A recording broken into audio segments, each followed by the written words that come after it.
우리 하느님을 믿는 사람도 참 궁금한 게 하나 있고, 하느님을 믿지 않는 사람도 참 궁금한 게 있어요. 하느님을 믿는 사람도 궁금하고 하느님을 믿지 않는 사람도 궁금한 게 뭐냐면, 정말 하느님이 계실까? 이게 참 궁금해요. 멀쩡하게 하느님 믿는 사람들 어느 날 갑자기 이런 생각이 들어요. 아니, 내가 성서 말씀대로 하느님이 시키는 대로 다 하고 살았는데, 오른뺨을 때리면 다른 뺨을 돌려대고, 속옷을 달라고 그러면 겉옷을 주고, 1000걸음을 가달라고 그러면 2000걸음을 가달라고 그랬는데, 이게 세상 논리로 맞아요? 세상 논리로 안 맞잖아요. 근데 예수님이 그렇게 하라고 그랬잖아요. 내가 손해보는 것 같으면서도 예수님이 그렇게 시키니까, 나중에 예수님이 다 보상해 주실 거니까, 그래서 참고 살았어. 그런데 어느 날 갑자기 천장을 보면서 이런 생각이 들어요. 이거 내가 헛고생하는 거 아닌가. 만약에 죽었는데 하느님이 안 계시면 어떻게? 안 계시면 어떻게? 여러분들, 아니 그렇게 열심히 참고 살았는데 하느님 안 계시면 어때요? 여러분들보다도 더 억울한 사람이 있어요. 우리 신부들이에요. 우리 신부들은 그 좋다는 여자 다 뿌리치고, 그 좋다는 여자 다 뿌리치고, 마음에 드는 여자 마음에 다 사귀고, 그리고 평생을 혼자 살았는데 죽었는데 아무것도 없으면 어떻게? 얼마나 허망해요. 그러니까 궁금한 거예요. 어느 날 갑자기 정말 하느님이 계실까? 우리 수녀님들도 예수님이 정배라고 그러고 살았는데, 죽었는데 정배가 없어. 이게 신랑이 없어 죽었는데 얼마나 허망하겠어요. 그러니까 궁금한 거예요. 하느님이 정말 계실까? 근데 하느님을 믿지 않는 사람들도 궁금해요. 왜 궁금하냐면은, 하느님이 없다고 자기 마음대로 하고 살았어. 약한 사람 때리고, 약간 바보 같은 사람 돈 사기 쳐먹고, 자기 하고 싶은 대로 하고 살았어. 나 심판해줄 하느님이 없는데 어때? 그리고 막 살았어. 근데 어느 날 갑자기 천장을 보고, 혹시 계시면 어떻게 할까? 이 생각이 드는 거예요. 혹시 계시면 어떻게 할까? 그러니까 하느님을 믿는 사람은 혹시 안 계시면 어떻게 할까 걱정. 하느님을 안 믿는 사람들은 혹시 계시면 어떻게 할까 걱정. 그래서 하느님의 존재가 궁금한 거예요. 하느님의 존재가 궁금한 이유 중에 하나는, 하느님이 계시다면 착한 일을 한 사람은 상을 주고 악한 일을 한 사람은 벌을 주잖아요. 하느님이 계시다면 그 사람들 벌 주는 지옥이 분명히 있을 건데, 하느님이 계시다면 너무 착하게 산 사람, 착하게 산 사람 하늘나라의 보상을 받아야 될 텐데, 그래서 천당 지옥이 궁금한 거예요. 세 번째로 궁금한 건 뭐가 세 번째로 궁금하냐면, 그렇다면 나는 천당 갈까 지옥 갈까? 이게 진짜 궁금해요. 여러분도 궁금하지 않아요? 저는 가끔 혼자 생각해요. 나는 과연 천당 갈까 지옥 갈까 연옥 갈까? 아슬아슬해요. 저는 이렇게 아슬아슬해요. 근데 만약에 죽었던 아버지가 땅에다가 묻어놓고 1년 있다가 무덤을 탁 열고 툴툴 털고 오셔서, 야, 내가 죽어봤더니 천국이 있더라. 가보니까 너무 좋더라. 야, 꽃도 아름답고 정원도 아름답고 향기도 좋고 음악도 아름답고, 그냥 사람들도 착한 사람들 모여 사니까 너무너무 행복하더라. 이렇게 말해주면 얼마나 좋겠어요. 죽은 아버지가 1년 만에 살아 돌아와갖고, 연옥은 그 훈련 받는 데는데, 보통 쉽지가 않더라. 훈련 받는데 보니까 너무 힘들고 고통스럽더라. 지옥은 갈 데가 못 되더라. 이렇게 얘기해 주면은 얼마나 좋겠어요. 죽은 아버지가 살아 돌아와갖고, 야, 그 착한 일 열심히 하고 어려운 사람 열심히 도와주고 성당 일 열심히 한 큰아버지는 천국에 지금 있더라. 너무 행복하게 있더라. 성당 나갔다 안 나갔다 한 작은 아버지, 그 작은 아버지 있잖아. 성당 나갔다 안 나갔다, 어떤 땐 착하게 살았다, 어떤 땐 이상하게 살았던 작은 아버지는 연옥에서 지금 고생하고 있더라. 훈련 받고 있더라. 돈만 알고 성당 뭐 하느님이 어디 있느냐 그러는데 막내 고모 있잖아, 지옥에서 죽살나게 고생하고 있더라. 이렇게 얘기해 주면 얼마나 좋아요. 근데 죽은 아버지는 한 번 땅에다가 묻어놓으면 다시는 와서 얘기해 주는 법이 없어. 너무 답답한 거예요. 저는 이랬으면 좋겠어요. 사람이 죽으면은 영혼이 올라가잖아요. 영혼이 혼이 올라가잖아요. 그러면은 운전면허 시험 볼 때 이렇게 합격하면 파란불 딱 뜨고 불합격하면 빨간불 딱 뜨듯이 죽을 때 혼 올라갈 때 천당 그럼 파란불 쫙 올라가고, 연옥 그러면 노란불 쫙 올라가고, 지옥 그럼 빨간불 쫙 올라가면은 내가 천당 가실 줄 알았어. 그리고 빨간불 올라가는 영혼은 지옥 갈 줄 알았어. 이렇게 얘기하면은 얼마나 속 시원하겠어요. 죽은 이유는 아무도 모르는 거예요. 그런데 미국 사람들은 자기네들이 죽어서 천국 간다고 믿는 비율이 80%가 넘어요. 그러니까 이 사람들은 딱 죽으면은 느낌이 파란불이 되게 떠서 가는 거야. 파란불이 80%니까. 터키는 무려 95%의 사람이 자기네들이 천당 간다고 믿는데요. 터키는. 그러니까 그 죽음에 대해서 그렇게 두려움이 없어요. 근데 한국 사람들은 죽으면 천당 간다고 믿는 비율이 49%야. 그러니까 죽음 이후에 대해서 천국을 간다는 그런 희망이 별로 없어요. 그러니까 일단 죽는 건 싫어. 일단은 살아있는 게 나아. 천당 갈지 지옥 갈지 연옥 갈지 모르니까 일단은 살아있는 게 나아요. 오죽하면은 저승의 정승보다 이승의 개가 낫다고 그러겠어요. 그러니까 한국 사람들은 참 죽는 거 싫어해요. 그러니까 어떻게 해서든지 살아있는 게 나아. 개똥으로 굴러 먹어도 이승이 낫다고 그럴 정도로, 개똥으로 굴러 먹어도. 그러니까 죽는 거 참 싫어해요.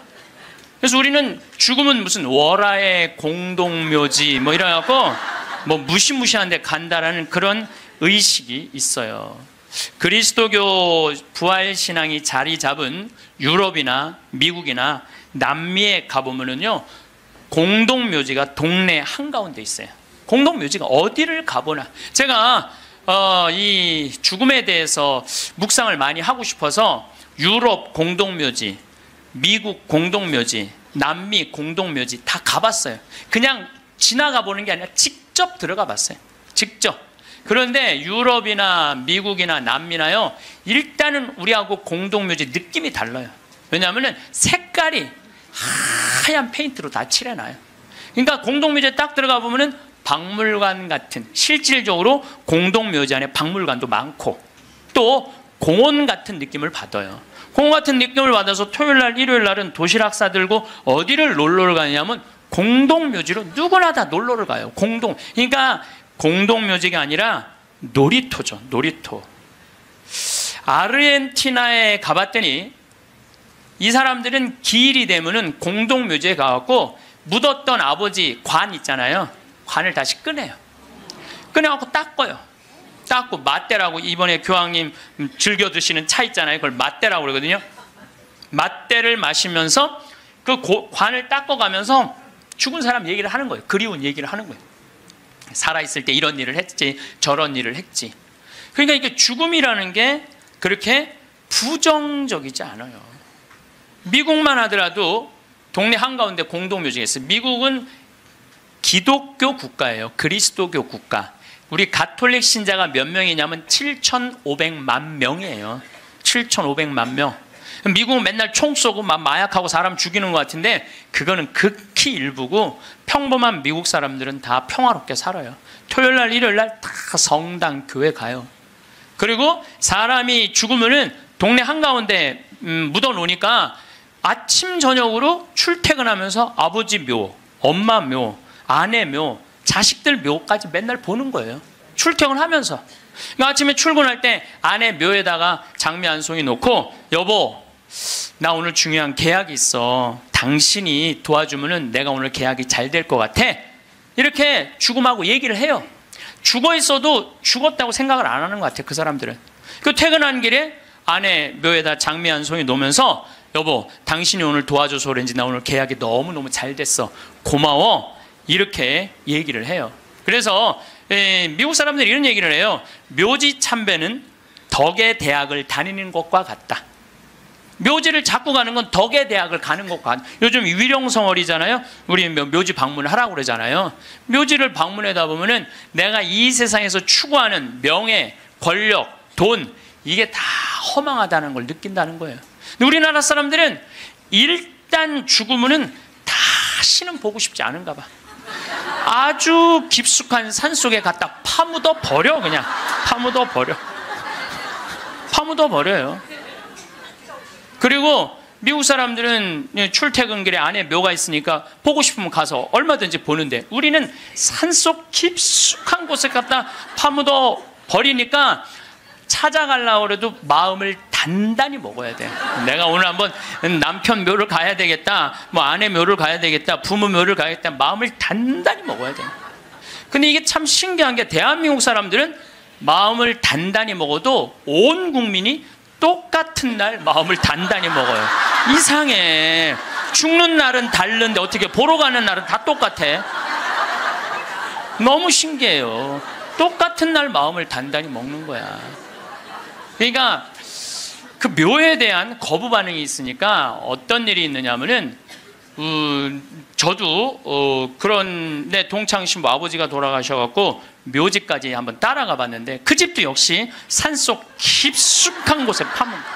그런데 동네 한가운데 장의차 진입 금지, 동네에 이렇게 써 있더라고요. 그 다음에 상여 진입 금지 이렇게 써 있더라고요.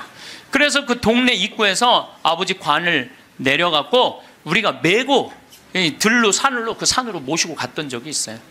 그러니까 이 뉴욕에 가다 보면은 맨하탄하고 퀸즈라는 동네가 있어요. 강남하고 강북하고 똑같아요. 맨하탄은 강남, 퀸즈는 강북, 이런 식이에요. 그런데 퀸즈에서 맨하탄으로 들어가다 보면 엄청나게 큰 공동묘지가 있어요. 하루에 그러니까 수백만 명이 그 공동묘지를 보면서 맨하탄으로 출퇴근을 해요. 그래도 이 사람들은 생전 그 묘에 대해서 이전해라 이런 거 하나 없어요.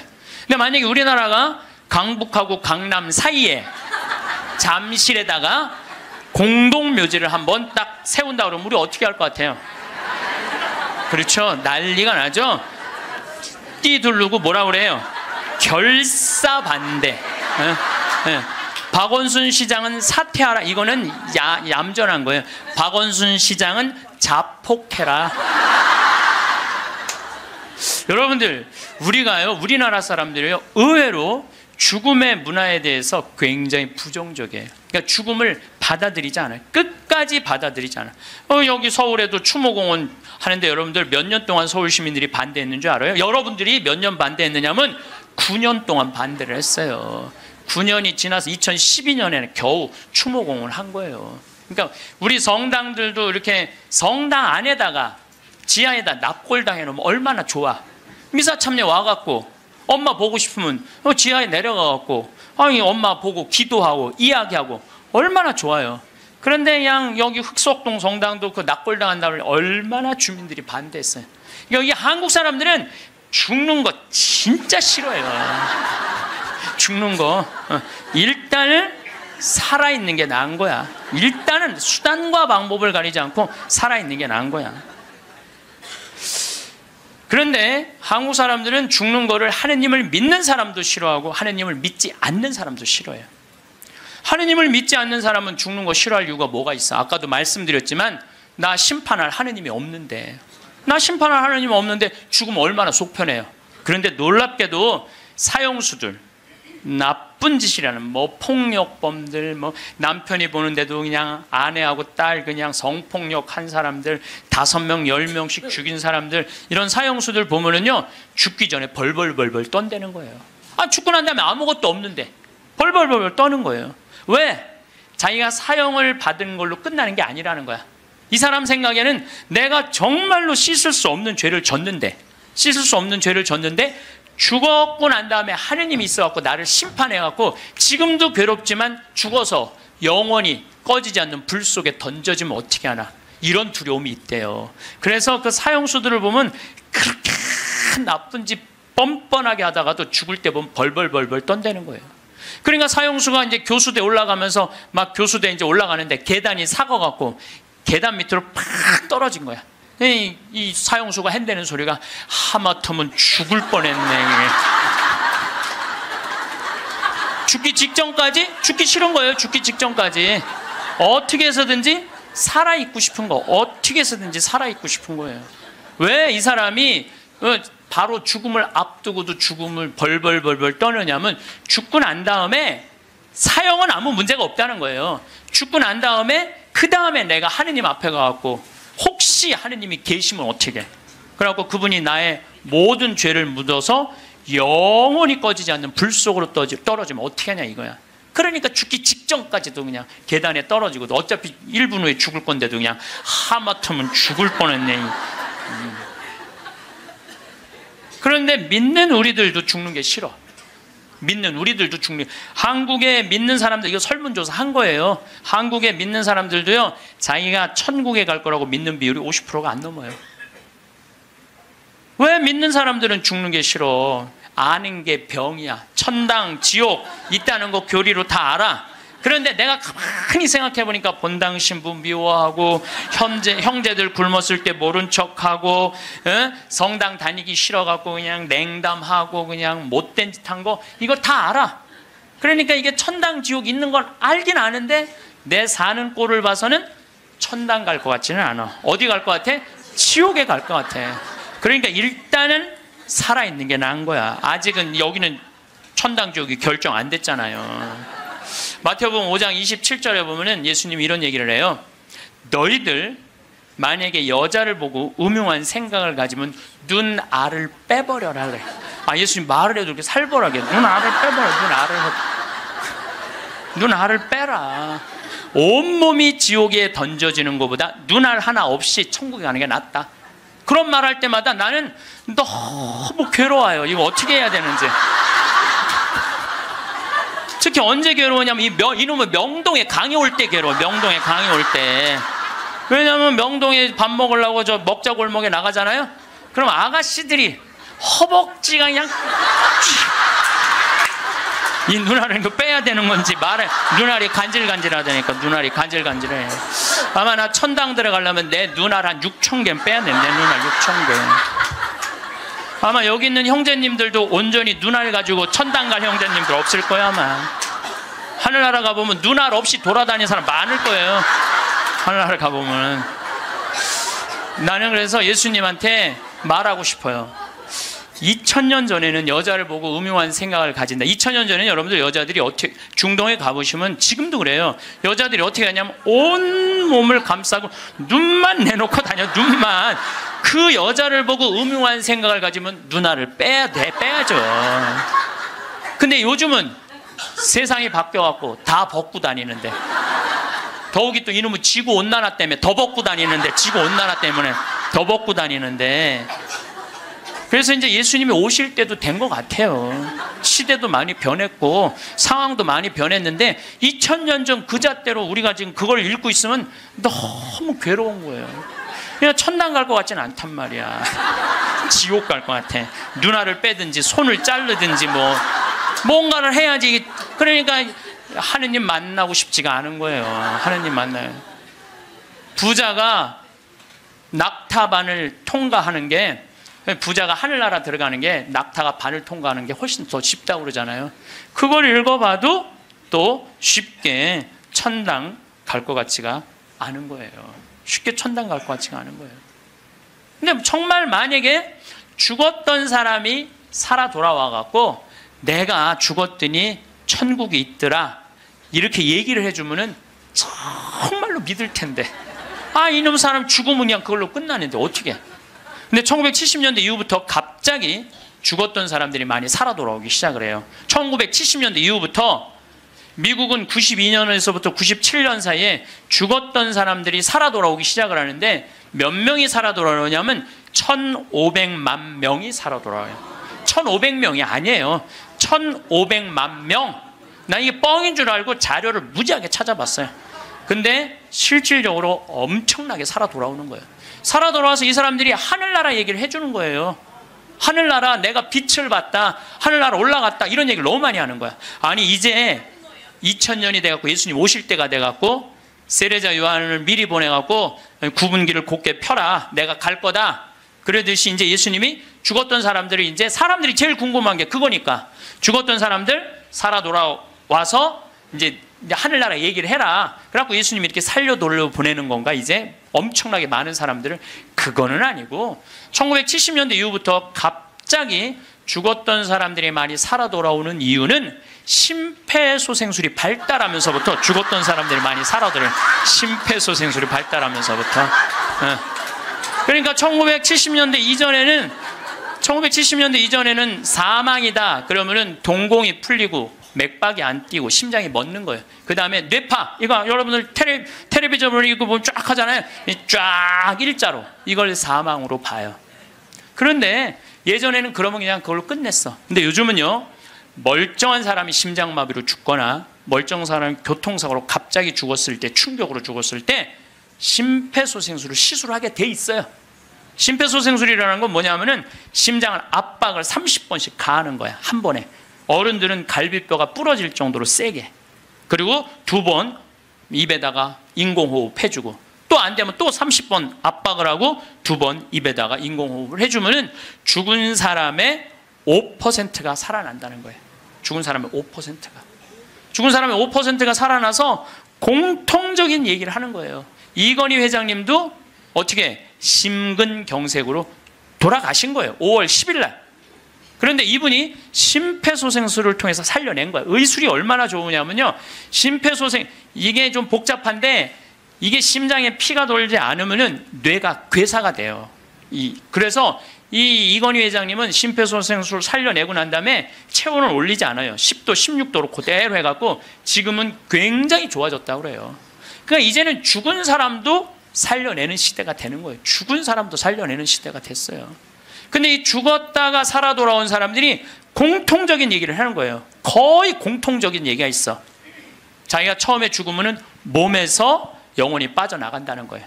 그리고 이렇게 영혼을 자기 죽은 육신을 봐도 하나도 안 슬프대는 거예요. 죽은 육신을 봐도. 그러니까 죽은 영혼들은 안 슬프대요. 누구만 슬퍼? 살아있는 사람만 뭐 아이고 그러는 거지 죽은 사람은 하나도 안 울어요. 그리고 영혼이 빠져나와서 잠시 머무르다가 자기가 처음에는 어디로 가야 될지 모른대요. 그러다 육신이 죽은 걸 알고 여행을 떠나기 시작을 한대. 근데 여행을 떠나는데 끝도 없는 통로, 터널로 쫙 빨리 올라갈 때 그 속도가 평생 한 번도 느껴보지 못한 빠른 속도로 빨리 올라간다는 거예요. 그리고 3차원에서 다른 차원의 세상으로 옮겨가는 걸 느낀다는 거예요. 그리고 끝도 없는 그 터널 끝에 가보면 빛이 비추는데 나는 세상의 빛이다 하신 그 빛을 느끼는 순간 그 빛이 하느님으로부터 오는 걸 거부할 수가 없다는 거예요. 그리고 그 빛을 느끼는 순간 너무 행복하고 존재의 충만함, 평화, 충만함, 완전한 사랑을 느껴갖고 너무너무 행복하다는 거예요. 그런데 더 놀라운 거는 그 빛 앞에 섰을 때 자기의 살아온 인생 전부 다가 한순간에 다 펼쳐진다는 거예요. 한순간에 다 펼쳐져서 자기 지은 죄가 너무 크면은 그 앞에 너무 부끄러워서 쓰질 못한다는 거예요. 예수님이 뭐라고 그랬어요? 너희들 하느님이 심판하는 게 아니다. 너희들이 저지른 죄가 그 죄가 너희를 심판할 것이다. 그랬잖아요. 하느님은 심판하시는 분이 아니에요. 하느님은. 그러니까 너무 부끄러우면 그 빛 앞에 나서질 못한다는 거예요. 그리고 또 이제 그곳에 간 사람들이 느끼는 게 뭐냐면 죽은 형제, 친척들이 이 다볼산에서 예수님이 거룩한 변모할 때 얼굴은 해와 같이 빛나고 몸은 어떤 마전장이도 만들 수 없을 만큼 빛났다 하듯이 그렇게 빛나는 형제, 친척들이 있다는 거예요. 그리고 그냥 아름다운 정원, 아름다운 꽃, 너무 아름다운 나무, 아름다운 음악 이런 걸 공통적으로 보는 거예요. 1500만 명 중에서 이게 또 죽은 사람들 중에서 다 하늘나라를 경험하는 게 아니에요. 그 중에서도 10%에서 15%만 경험을 하는 거예요. 나머지는 의식이 없고 10% 내지 15%만 죽음 이후의 세계를 경험하고 돌아오는 거예요. 근데 그 사람들이 자기네들이 거기 갖고 대개는 오고 싶지 않대요. 하늘나라 간 사람 특징이 뭐냐면은 오고 싶지 않은 거야. 왜? 거기 너무 좋아서. 그런데 아직은 네 때가 되지 않았다. 네 때가 되지 않았겠는데 넌 다시 가야 된다. 난 가기 싫다. 가야 된다. 이렇게 실갱이를 하다가 되게 돌아온다는 거예요. 돌아와서 이 세상에 딱 보면은 사람의 모습이 바뀐다는 거예요. 삶이 하늘나라를 보면은. 저는 최초의 심폐소생술자는 예수님이란 생각을 해요. 여러분들 회당장 야이로의 딸 죽었을 때 예수님 살려냈죠? 예. 이게 그냥 있는 일이 아니에요. 다 성소 안에 있는 거예요. 다 성소 안에. 그 다음에 나자렛이라는 동네가 있고 건너편에 나인이라는 동네가 있어요. 그 나인의 과부의 아들이 죽어요. 들러 메고 가는데 너무 슬퍼하니까 예수님 뭐라 그래요? 내려놔라. 죽은 게 아니다. 그리고 살려내잖아요. 아마 심폐소생술 하지 않았을까? 그런 생각 들어요. 그래서 멀쩡한 아들 살려내잖아요. 또 저기 나자로 마리아 마르타 오빠 죽은 지 4일 만에 살려내요. 요즘도 뭐 4일 만에 살아난 사람, 일주일 만에 살아난 사람 많듯이 4일 만에 살려내요. 죽은 나자로를. 그러니까 최초의 심폐소생술자는 제 생각에는 예수님이라는 생각이 들어요. 근데 옛날에도 죽었던 사람들이 많이 살아났어요. 옛날에도 죽었던 사람들이 많이 살아났어. 근데 문제는 뭐냐면은 내가 강원도 평창에서 죽었다 살아났어. 그러니까 옛날에는 전화도 없고 핸드폰도 없고 아무것도 없었잖아요. 그리고 우리 동네 사는 데는 배 타고 들어왔거든요. 그 강이 있어갖고. 그러니까 그 산골짜기에서 이러는 거, 나 죽었다가 살아났다. 나 죽었다 살아났다. 그러다 그냥 죽었어. 아무도 몰라, 아무도. 근데 요즘은 시대가 발달하면서부터 죽었다가 살아난 사람들이 말을 하기 시작하는 거예요. 내가 죽었다가 살아났다. 근데 이게 한두 명이 얘기하는 게 아니거든. 우리가 아는 유명한 사람들 중에 죽었다 살아난 사람들, 여러분들 누구나 다 아는 사람이 있어요. 우리 어렸을 때 기동순찰대라는 미국 드라마가 있었어요. LA 기동순찰대. 근데 거기에 주인공 에스트라다라는 남자아이가 영화를 찍다가 그 드라마를 찍다가 그 오토바이 속에서 타고 죽어요. 죽었다가 살아나요, 이 사람이. 수술실에서 의사가 맥박이 뛰지 않고 동공이 풀리고 심장이 멎고 이 뇌파가 쫙 해갖고 사망입니다. 다 덮어놨어. 근데 다시 살아난 거예요. 살아나서 제가 말한 빛을 보고 죽었던 아름다운 음악, 정원 이걸 다 본 얘기를 하는 거예요. 에스트라다. 또 유명한 샤론 스톤. 샤론 스톤도 죽었다 살아나고 엘리자베스 테일러도 죽었다 살아나고 한두 명이 얘기하는 게 아니에요. 수많은 사람들이 얘기를 하고 더욱이 제일 미치는 게 심장 전문의들이에요. 심장 전문의들 심장마비로 죽은 거 살려놨더니 이 사람들이 살아나갖고 이런 얘기를 하는 거예요. 내가 죽었다가 살아났다. 근데 죽었더니 영혼이 빠져나가더라. 한두 명이 얘기하는 게 아니에요. 그러니까 이 연구를 누가 하기 시작하느냐 하면 의사들이 하기 시작해요. 의사들이 시작해요. 최근에 연구 결과는 뭐 2주 전에 영국 사우스 햄프턴 대학의 샘 파니아 박사팀이 4년 동안 죽은 사람 2060명, 죽었다 살아 돌아온 사람들 2060명을 대상으로 연구를 했어요. 그랬더니 그 사람들이 되게 죽었다가 살아 돌아온 사람들 이런 얘기를 하는 거예요. 완전히 교통사고 나갖고 실려서 병원에 갔어. 그래갖고 완전히 계속 눈 감고 이제 계속 심장 이걸 했어. 그러고 살려냈어. 근데 살아난 사람이 한다는 소리가 나는 여기 들어와갖고 이 응급실에 들어와갖고 내 영혼이 빠져나갔다. 그래서 당신 나 지금 막 이걸 하는데 내가 뒤에 가서 보니까 당신 목에 점 있는 거 내가 봤다. 이 사람은 한 번도 이 의사를 본 적이 없는데 미치는 거죠. 옆에 간호사가 하는 얘기, 병원에 무슨 수술 도구 옆에 있는 얘기, 이 사람도 한 번도 본 적이 없는 사람인데 이 연구를 해보니까 이런 일들이 벌어지는 거예요. 그리고 대개 죽은 사람들은 5분 동안은 영원히 그 근처에 머물러 있다는 거예요. 5분 동안. 그러니까 여러분들 주위에서 만약에 누가 죽으면요 5분 동안 말 잘해야 돼요. 괜히 잘 죽었다 그렇게 못되게 살더니 잘 죽었다, 아유 지옥에나 갔으면 좋겠다 이러면요 이 영혼이 한번 꼬기 시작하면요 인생이 꼬이는 거예요.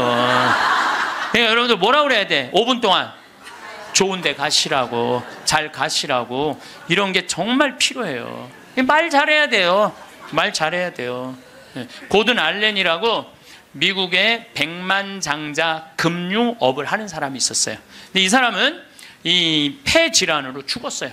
죽었는데 하늘나라 올라갔는데 그 빛을 느끼는 순간 너무 불같이 뜨거운 감동을 느낀 거야. 여러분들 그 기도 열심히 할 때 하느님이 막 느껴질 때 막 온몸이 뜨겁고 뭐 불 같은 느낌 들 때 있지 않으세요? 그런 느낌 드시는 분들 계시죠? 저는 나도 그런 느낌을 받았는데 내가 제일 열심히 했을 때가 중학교 때였어. 중학교 때. 내 인생에 가장 열심히 했을 때 중학교 때. 지금 그 정도 열심히 했으면 아마 나 성인 됐을 거예요. 예. 근데 제가 그때 기도 열심히 할 때 성당에 앉아갖고 하느님을 느끼는 느낌을 참 많이 받았어요. 하느님하고 일치되는 거. 그런데 너무 행복해갖고 시계를 보면요, 나는 10분 지났다고 봤는데 4시간씩 성당에 앉아있을 때가 많았어요. 그러니까 하느님 안에 머무를 때는 시간 가는 줄 모르는 거죠. 그 이후로는 거의 느낀 적이 없어요. 그 이후로는. 그 이후로는. 근데 어쨌든 이 고든 알렌이라는 사람은 성당도 안 다니는 사람이고 하느님도 믿지 않는 사람인데, 하늘나라 올라가서 그 빛을 느끼는 순간 이건 나는 세상의 빛이다. 요한복음 1장 1절에 나오는 말씀처럼, 예? 정말로 너무 행복했던 거야. 세상에 딱 돌아와갖고요, 이 고든 알렌은 자기가 그 많은 돈 의미가 없다는 걸 느껴요.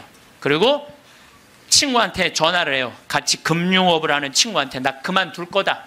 그리고 차도 큰 거에서 작은 걸로 옮겨 타고, 그 다음에 이 집도 큰 거에서 작은 걸로 옮겨가요. 그리고 그 잘 번들은 돈을 다 관두고 지금은 미니스터, 목사님이 돼갖고 정말 어려운 사람들 컨설팅을 해줘요. 그러니까 되게 죽었다가 살아 돌아온 사람들 특징이 뭐냐면은 삶이 바뀌는 거야. 목사님이 된다든지 자선 사업을 한다든지 착해. 사람은 죽어봐야 철이 들어. 사람은 죽어봐야 철이 들어. 근데 이 죽을 수가 없으니 얼마나 이 답답한 노릇이에요. 앤더슨 시코리아라고 미국 뉴욕의 정형외과 의사예요. 심리학 박사고 대학 교수고. 이 사람은 94년도에 가족들이랑 야외에 나가다가 공중전화를 하다가 벼락에 맞아 죽어요. 벼락에 맞아. 미국은 벼락에 맞아 죽는 사람이 1년에 한 1000명 돼요. 1000명인데 그 중에 950명은 살아나고 50명은 그냥 죽는데요. 근데 이 의사가 딱 죽었는데 자기 육신이 팍 쓰러지더래. 근데 영혼이 딱 빠져나온 거죠. 영혼이 빠져나오고 자기 육신을 보고 있는데 하나도 안 슬프더래요. 내가 죽었네? 그냥 객관적으로 받아들이는 거지. 내 육신이 죽었네? 죽은 사람은 안 슬퍼요, 여러분들. 우리가 착각하고 있는 거예요. 죽은 자의 장례는 죽은 자한테 맡기라고. 너무 죽은 것 때문에 슬퍼하지 말아라. 예수님이 그랬죠? 프랑스의 한 부인이 아들이 먼저 죽은 거야. 아들이 먼저 죽으니 얼마나 슬퍼요. 매일 울은 거야. 매일. 근데 하루는 환시에 젊은이들이 빛을 내고 하늘나라에서 예수님하고 행진을 하는데 자기 아들만 누더기같이 젖은 옷을 입고 그 끝에 한 걸음 한 걸음 힘겹게 걷더래요. 그래서 엄마가 물어봤대요. 얘야, 너는 왜 저 젊은이들은 저렇게 빛을 내고 아름답게 예수님하고 하늘나라에서 행진을 하는데 너는 왜 그렇게 힘들게 젖은 누더기 같은 옷을 입고 힘겹게 걷느냐? 그랬더니 아들이 하는 말이, 어머니, 난 얼마든지 저들하고 같이 예수님하고 행복하게 행진을 할 수가 있다. 그런데 어머니의 눈물이 내 옷을 적셔서 내가 한 걸음도 나갈 수가 없다. 어머니의 눈물이. 여러분들 죽은 사람들 슬퍼한다고 그 사람들을 위로하는 게 아니에요. 그 여러분들의 눈물이 죽은 사람들을 붙잡을 수가 있는 거예요. 여러분들 이번에 세월호에서 죽은 아이들 천국 갔을 것 같아요? 안 갔을 것 같아요? 갔어요. 얘네들 다 천국 갔어. 왜? 아니 고등학교 2학년이 죄를 지면 얼마나 짓겠어요? 그렇지 않겠어요? 대한민국의 또 고등학교 2학년 애들은요 죄질 시간도 없어요. 학원 다니느냐고. 죄질 시간이 어디 있어. 여러분 한번 생각을 해보세요. 여러분들 고등학교 2학년 때 지은 죄랑 요즘 나이 먹어갖고 지은 죄랑 한번 비교 한번 해보세요. 그럼 여러분들도 고등학교 2학년 때 죽었으면 천국 갔을 것 같아요? 안 갔을 것 같아요? 여러분들 다 갔어요. 요즘 죽으면 어때요? 요즘 죽으면 진감인가 하죠. 갈지 안 갈지. 어쨌거나 이거는 확실해. 여러분들도 고등학교 2학년 때 죽었으면 천국 갔어요. 분명히. 그러니까 얘네들 다 천국 갔어요. 그러면은 얘네들 떠난 지가 200일이 넘어요. 오늘 아마 207, 8일 정도 될 거예요. 그러면요 100일 탈상도 해요. 100일이면 다 떠나보내요. 그럼 이 배가 침몰됐을 때 나는 그렇게 생각해. 이 선주, 이 배 주주, 이 세월호의 주인은요, 자기가 애들 배 가라앉았을 때 쫓아갔어야 돼요. 쫓아가갖고 자기가 책임자면 수습을 해야 돼요. 수습을 하고 최고 좋은 잠수사들 돼서 애들 건질 수 있을 때까지 최대한 빨리 건졌어야 돼. 그리고 자기 있는 재산 다 정리해서 그 자식들 죽으면 여러분들 일이 손에 잡힐 것 같아요? 그거는 잡힐 수가 없어요. 지금 안산에 그 자식 죽은 부모님들 일 안 한다고 뭐 누가 뭐라 그러는데 아마 자기 자식 한번 죽어봐. 생떼 같은 자식. 일을 할 수 있을 것 같아요? 못해요. 그러면은 그분들한테 그 슬픔 또 삶에 자기가 재산이 없는 게 아니잖아. 4천억이나 있다는데. 그러면은 끌어모을 수 있는 것까지 다 끌어모아서 책임을 져야지. 또 아이들 한꺼번에 죽었으니까 추모공원도 만들고 그 아이들만을 위한 추모공원 예쁘게 만들어서 그 부모들이 보고 싶을 때 언제든지 찾아갈 수 있도록 해줘야지. 그렇지 않겠어요? 근데 이거는 뭐 자기가 책임지기 싫어하고 도망 다니기 시작해. 도망. 이게 말이 되는 소리야. 자기 사진 전시실 넓히려고 배 개조해갖고 배 빠진 건데 그걸 책임 안 지겠다고 이리 도망 다니고 저리 도망 다니고 그냥 막 또 도망 다녔고 못 찾을 때 했던 국민들이 이거 죽은 거 아니냐 그랬더니 또 죽었더니 또 안 죽었다고 또 그러고 이건 죽은 것도 아니고 산 것도 아니고 책임진 것도 아니고 안 진 것도 아니고 이게 도대체 뭐 하는 거냐 이게요. 참. 아니 이제 웃을 일이 아니에요 여러분들. 얼마나 이게 우리가 죽음에 대해서 미성숙하게 대처를 하는지. 그리고 저는 정치인들도 참 답답해요. 아니 그걸 못 잡아? 거기서부터 답답해요. 그걸 못 잡아? 네? 안 잡는 거예요? 난 또 몰랐네.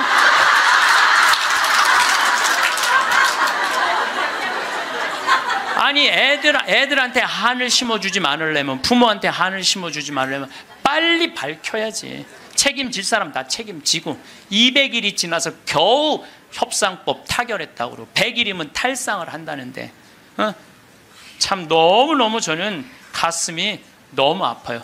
내 동창 신부가 안산으로 발령을 받아갔어요. 근데 이번에 발령을 받아갔는데 그 본당에 가봤더니 그 식복사 자매님이 최초로 신고한 아이 엄마래. 식복사 자매님이. 근데 그분은 지역장도 하고 남편은 재분과장도 하고 성당활동 열심히 했던 집이에요. 근데 그 자매가 아들이 죽고 난 다음에 사제관 식복사를 시작을 했대요. 네, 너무너무 열심히 살더래요. 그래서 본당신부 내 동창신부가 물어봤대요. 자매님은 왜 남들은 저렇게 슬프게 저렇게 있는데 여기서 이렇게 기쁘게 사제관 일을 하느냐고. 그랬더니 이 자매님이 기가 막힌 말을 하더래요. 나는 내 반쪽이 하늘나라에 있기 때문에 그 반쪽을 위해서 기쁘게 살아야 된다고. 왜냐하면 나는 지금 이 세월호에서 304명이 세상을 떠났어요. 우리 학생들이 249명, 어른들이 55명이 세상을 떠났어요. 나는 이 단원고등학교 얘네들 지금 천국 접수했다고 믿어요. 천국 얘네들이 접수했어. 천국을. 지금 아마 얘네들이 싹 천국 접수했을 거야. 분명히. 그러면은요 우리가 이 아이들 하늘나라 혹시 못 갔다면 우리 열심히 기도해서 하늘나라 갈 수 있도록 기도해 줘야 돼요. 그리고 산 사람들은 그 아이들을 위해서 기쁘게 살고 반성할 거 반성하고. 근데 우리는 이것도 아니고 저것도 아닌 거예요. 그리고 부모님들 이 안산에서 하느님한테 맡겨야 돼요. 하느님의 자비에 아이들을 맡겨야 돼요. 남아프리카 공화국에서 12살 먹은 알도라는 소년이 교통사고로 죽어요. 엄마 아빠 앞에 타고 뒤에 4살짜리 12살짜리 알도가 교통사고 나는데 교통사고 나는 순간 뒤에 있던 아들 둘이 바깥으로 날아가요. 날아가는데 엄마 아빠가 딱 차를 세우고 이제 자식 없으니까 차 뒤에 없으니까 가서 보는데 바로 앞에 4살짜리가 얼굴에 상처기만 좀 나게 있는 거야. 아유 너 괜찮구나 그랬더니 이 친구 하는 말이 엄마 난 이렇게 바깥에 튕겨져 나왔을 때 예수님이 날 받아갖고 여기다 놨다고. 네. 근데 문제는 12살짜리 알도가 안 보이는 거야. 12살짜리 알도가. 그래갖고 보니까 아예 길 건너편에 가서 떨어진 거야. 길 건너편에 뇌, 척추 다 그냥 요절이 난 거예요. 그래서 병원에서는 의사가 이제 산소호흡기를 띄셔도 되겠다고, 죽었으니까. 이때 이 엄마가 하느님한테 자기 아들을 맡겨요. 하느님, 당신의 뜻대로 내 아들을 처분해 달라고. 하지만 난 아들하고 아직 이별의 시간을 갖지 못했다고. 그리고 이 아들은 4개월 후에 살아 돌아와요. 4개월 후에 살아 돌아오는데, 문제는 뭐냐면은 살아 돌아와서 얘는 뭐를 못하느냐면 말을 못했어. 근데 계속 노트에다 쓰는 거야. 성서를 계속 쓰는 거야. 4개월 후에 돌아온 애가 성서를 계속 쓰는 거야. 성당도 안 교회도 안 다니던 애인데 성서를 계속 쓰는 거야. 너 이거 성서를 어떻게 쓰냐? 엄마, 나 죽어 있을 때 예수님 나 하늘나라 데려가고 예수님이 품에 안아서 이 성서 다 가르쳐 준 거야. 그러니까 하늘나라에서 성서를, 이런 일이 여러분들 많아요. 이런 일이 정말 많아요. 하늘나라 우리 아프리카에도 우리 가톨릭의 한 아이가 전혀 그런 걸, 성서를 모르던 아이가 예수님 현실 속에서 성서를 다 배운 애가 있어요. 내가 지난번에도 강의했어요. 여러분들은 참 고맙게도 강의에도 까먹어갖고 내가 새로 얘기할 때 항상 새롭게 들어. 우와 너무 고마워. 참 고마워요.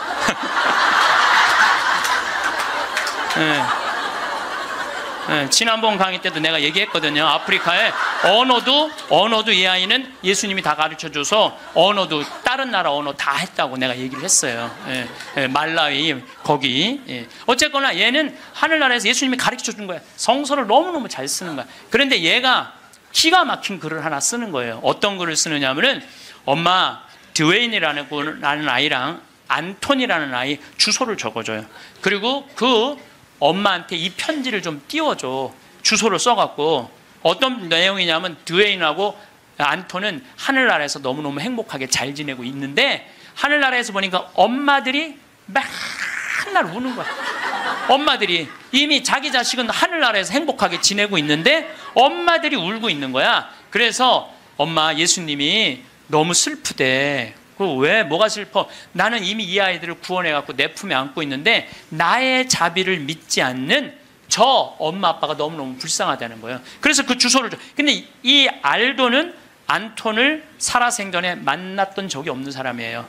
드웨인도 살아생전에 만났던 적이 없는 사람이야. 그리고 얘가 그 주소를 알 수가 없는 애야. 교통사고 나고 4개월 동안 혼수 상태에 있던 아이인데. 그래서 엄마는 처음에 장난인 줄 알았대. 근데 그걸 편지를 보냈는데 정확하게 드웨인 집과 안톤 집에 편지가 도착을 하고 실질적으로 그 아이들은 그렇게 죽었다는 거예요. 이게 우리가 하느님한테 맡겨야 돼. 하느님한테 맡겨야 돼. 얘네들 외롭지 않아요. 나는 이번에 세월호에서 4월 16일 날 세상 떠난 이 아이들 이미 천국에 단체 입장했다고 생각을 해요. 그래서 여러분들 얘네들 위해서 기도 열심히 해주시고 천국 갔다고 믿어야 돼. 죽는 걸로 그러니까 죽은 사람들은 슬프지 않다니까요. 여러분들, 우리들이 죽는 걸로 끝나는 게 아니에요. 죽는 걸로 끝나는 게, 더욱이 우리 그리스도인들한테는 죽음이 죽음이에요.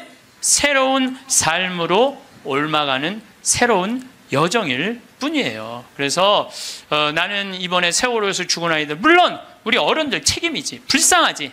그렇지만 계속 슬퍼할 수만 있는 일은 아니라는 거예요. 제가 마지막 기도로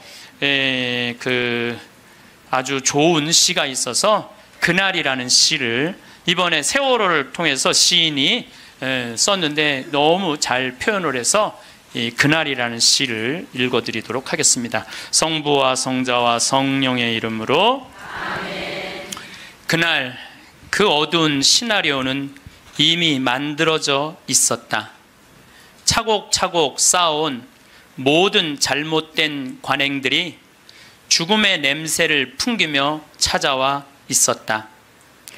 하늘도 원치 않았던 일이었기에, 바다보다 더 푸른 너희들이 이었기에 황망한 미안함의 파도도 몸을 떤다. 세상이란 무대 위에 단 한 번 서보지도 못하고 이슬처럼 사라져간 아름다운 이름들, 생때 같은 자식을 먼저 보낸 부모들 껍질만 남아 몸부림친다.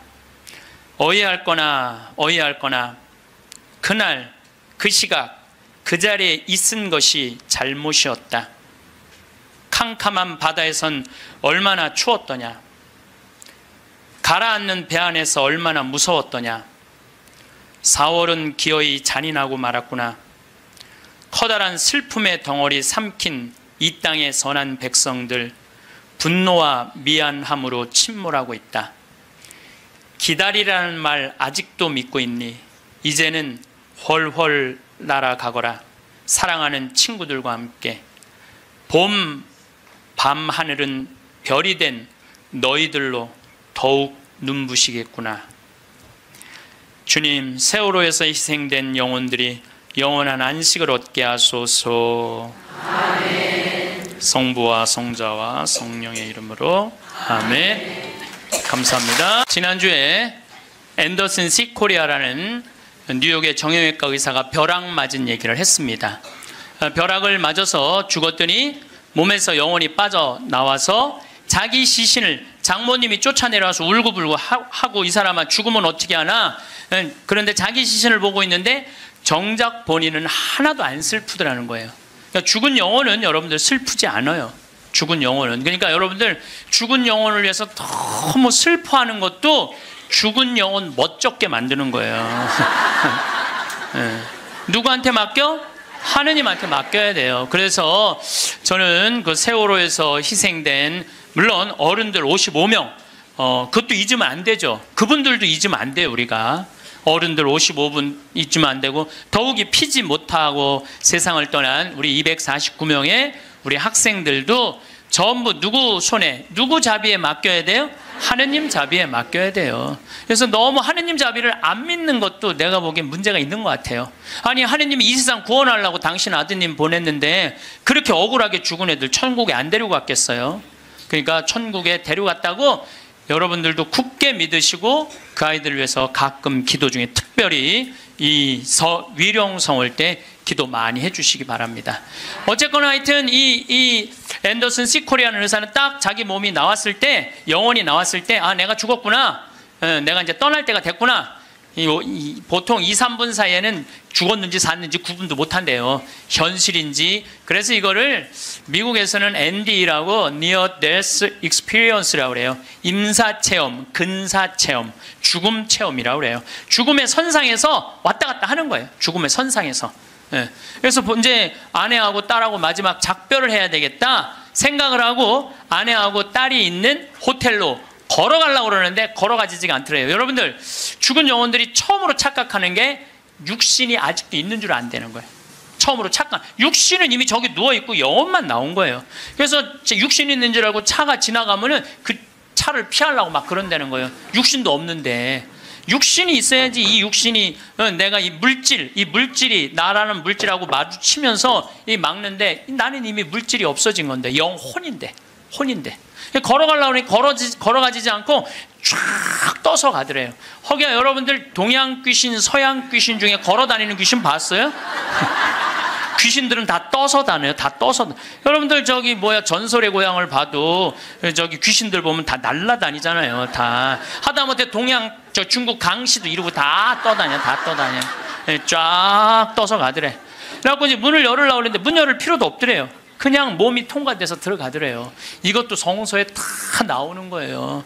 예수님이 부활하시고 난 다음에 제자들이 문 걸어 잠고 있었을 때 어떻게 했어요? 문 열지도 않고 그냥 그 안에. 그러니까 저는 요즘 과학이 발달하면서 많은 의사들이 죽은 사람들의 증언을 채취를 하고 연구를 하면서 그 내용이 신약성서에 다 나와 있어. 다 나와 있어. 아니, 죽었다가 부활한 우리 예수님 죽었다 부활하셨잖아요. 그렇죠? 죽은 사람 살려낸 거 예수님 다 살려냈잖아. 예수님 영원히 부활하시면 다볼산에서 거룩한 변모할 때 얼굴은 해와 같이 빛나고 온몸은 빛난다. 죽었던 사람들이 하늘나라에서 올라가서 본 장면 그대로 다 신약성서에서 예수님이 다 보여주신 거야. 다 보여주신 거예요. 근데 우리는 그렇게 예수님이 보여줬는데도 다 필요 없어. 죽은 아버지가 살아 돌아와서 얘기를 해줘야 돼. 우리는 다 필요 없어. 죽은 아버지가 살아 돌아와야 돼. 다른 사람 필요 없어. 참. 그래서 쫙 떠서 가서 아내하고 딸이 있는 호텔을 딱 들어가 보니까 아내하고 딸이 얼굴에 막 페인팅을 하고 놀더래요. 근데 정작 자기는 안 슬프더래요. 떠나야 되겠구나. 라고 이제 그래서 구말리라고 그러냐, 구말리. 그래서 그 죽은 사람들의 특징이 그 저 빛 있는 데까지 가는 여행길이 그렇게 멀게 느껴진대요. 근데 그 속도가 너무너무 빠르다는 거예요. 그래서 여러분들 우리 죽은 영혼들 잘 떠나가라고 죽으면은 마당에다가 못 떠나요. 사자밥 떠놓잖아요. 맷밥이라고 흰쌀밥 3그릇, 신발 3켤레, 국 3그릇, 그 다음에 엽전 3입 놓잖아요. 그게 뭐예요? 저승사자 둘 오니까 둘하고 죽은 본인 잘 떠나보내라고. 그리고 어디는 또 간장까지 떠놓는데요. 간장을 왜 떠놓는지 아세요? 이게 짜게 먹으면은 물 자꾸 먹히려고 중간에 서서 물 먹는다고 천천히 떠나가라고. 아니면 다시 돌아올 수도 있다. 그래서 간장도 떠놓고 된장도 떠놓는 거라는 거예요. 그래서 이거 죽은 이들을 위한 그런 것들이 너무너무 많은 거예요. 어쨌거나 하여튼 이제 이 앤더슨 C 코리아라는 의사는 나와갖고 하늘나라 딱 올라가는 순간 이 사람도 역시 신앙이 없는 사람이에요. 여러분들 내가 이 공부를 참 많이 해봤는데 하늘나라 올라갔다 온 사람들 중에 성당 안 다니는 사람 상관없대요. 상관없대요. 되게 어떤 사람들이 하늘나라에 많이 올라가냐면 이 세상 사랑하고 사람 사랑하고 아끼는 사람이 되게 올라갔다 오고 나쁜 짓 한 사람들은 다 어두운 데 갔다 온다는 거예요. 그러니까 성당 열심히 다닌다고 다 하늘나라 가는 거 아니에요. 이것도 성서에 다 나와. 마태복음 7장 21절에 뭐라 그래? 나더러 주님 주님 한다고 다 하늘나라 가는 건 아니다. 내 말을 실천하는 사람이라야 하늘나라 간다. 그러니까 성당을 아무리 다녀도 사람 미워하고 본당 신부 미워하고 막 옆에 있는 사람 미워하면 그 사람은 성당 다녔나 마나예요. 근데 이 앤더슨 C 코리아는 착하게 살았나 봐. 하늘나라로 올라가서 그 빛을 느끼는 순간 신으로부터 오는 걸 거부할 수가 없더래요. 신으로부터 오는 걸. 완전한 평화 충만한 사랑을 느낀 거지. 그래갖고 이제 하늘나라에서 너무 행복하게 있는데 마침 뒤에서 기다리고 있던 사람이 누구냐 하면은 간호사였어. 간호사가 기다리고 있었는데 앞에 사람이 벼락을 맞아 팍 쓰러지니까 어떻게 배운 대로 심폐소생술을 시작을 한 거예요. 심폐소생술을 시주를 해갖고 살려낸 거야. 이게 육신을 살려내면 영혼이 아무리 천국에 가도 다시 돌아와야 되는데 육신으로. 그래서 세상에 돌아온 거예요. 그래서 옛날에는요 사람이 죽을 때 눈을 뜨고 주고 입을 벌리고 죽으면 눈을 감겨주고 입을 다물어 줬던 이유가 영혼이 다시 돌아오지 못하게 하려고 그렇게 다물어 줬다는 거예요. 근데 이 사람은 너무 천국에서 행복하게 있는데 이 간호사가 이 주책맞게 심폐소생술을 해서 살려낸 거야. 살아 돌아왔는데 이 앤더슨 C 코리아라는 의사는 문제는 하늘나라에서 들은 음악이 너무 아름다웠던 거야. 하늘나라 간 사람들의 특징이 뭐냐면 너무나 아름다운 음악을 들은 게 그 사람들의 특징이야. 너무 아름다운 음악을 들어서 그걸 자기가 연주하고 싶은 거야. 그래서 이 사람은 94년부터요 박사학위가 2개야. 심리학 박사에 정형외과 박사인데 이 사람은 바이엘부터 피아노를 배워요. 배워서 2002년에 음반을 발표를 해요. 내가 유튜브를 통해서 그걸 들었는데 너무너무 연주를 잘하더라고요. 이 사람은 자기 죽었다가 아니 무슨 무당이 갔다 오거나 뭐 이런 사람이 갔다 오면 무당도 무시할 건 안 되죠. 여러분들 무당도 신 내림 받은 무당은요 무시하면 안 돼요. 강신무들은요 무당 무시하면 안 돼요. 그 사람들은 뭔가 있는 거예요. 그들의 세계가 있는 거야. 이게 그냥 옛날에는 뭐 우리 교회만 나와 이게 아니야. 이제는 이게 인간한테 있는 영적인 기운은요 그 상관없는 거예요. 어쨌거나 하여튼 이 사람 연주하는 걸 들어보니까 내가 너무너무 아름답더라고. 우리 가톨릭 안에도 벼락 맞아 죽은 사람 있죠. 95년 5월 5일 콜롬비아의 글로리아라는 치과 의사가 이 논문을 쓰다가 책 찾으러 여동생하고 이 사촌 여동생하고 가다가 벼락을 맞아 죽어요. 그 사촌 여동생 그 자리에서 직사예요. 항상 신앙이 열심히 해갖고 목에 목걸이를 하는데 글리 들어가고 심장을 완전히 그냥 강탈을 해버려요. 그 자리에 죽어버려요. 그리고 이 글로리아라는 의사는 벼락을 맞았을 때 어떤 일이 벌어지느냐면 간이 다 타요. 간이 다 타고 신장도 다 타요. 난소도 다 타버려요. 난소도 다 타버리고 이 젖꼭지로 번개가 나와요. 그래갖고 이 오른쪽 젖꼭지가 날아가버려요. 젖이. 그럼 완전히 다리도 다 타고 완전히 죽은 거죠. 근데 이 여동생이 그 병원에 또 의사였어. 의사들이 죽었다. 이거 산소호흡기 뛰자. 절대 못 뛰겠다. 난 우리 언니는 죽은 게 아니다. 이 사람은 이제 영혼이 이제 나가갖고 하늘나라 올라가갖고 천국, 연옥, 지옥 다 돌아다니는 거예요. 그리고 이 사람은 16살 때 낙태를 해요. 그러면서 하느님이 너 낙태한 거 그래 다 보여주는 거야. 그냥 자기가 살아생전에 자기는 막 맨날 그냥 미용하고 막 옷 엉덩이 뭐 이런 것만 신경 쓰던 여자예요. 성당도 열심히 다니긴 했지만은 그거보다는 세상 일에 더 많은 매력을 가졌던 의사예요. 예쁘고 그 천국 지옥 연옥. 근데 이제 뭐 이 사람은 하늘나라에서 이제 여행을 다 하는데 이제 살았느니 죽었느니 그러는데 일주일이 지났을 때 시골에 농부 하나가 미사 참여를 할 때 얼마나 열심히 하냐면은 주머니에 10,000페소, 5,000페소가 있을 때 10,000페소는 하느님한테 봉헌하고 5,000페소로 빵을 사서 먹는 정말로 착한 사람이에요. 여러분들 주머니에 10만 원짜리하고 10,000원짜리 있으면 여러분들 얼마짜리 낼 것 같아요? 10,000원짜리? 저는 그렇게 생각하지 않아요. 여러분들은 어떻게 해서든지 1,000원짜리 찾아서 1,000원짜리 내지 무슨 10,000원짜리를 내. 우리 천주교 신자들이 무슨 10,000원짜리를 내요.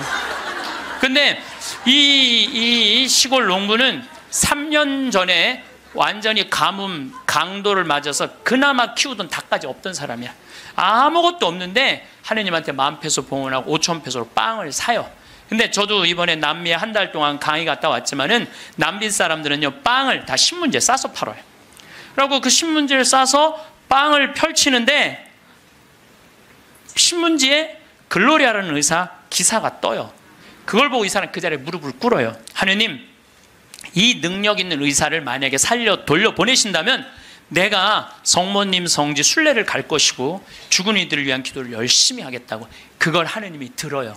참 신기하죠? 그 사경을 헤매는 그 글로리아라는 의사한테 하느님이 하늘나라에서 이런 얘기를 해요.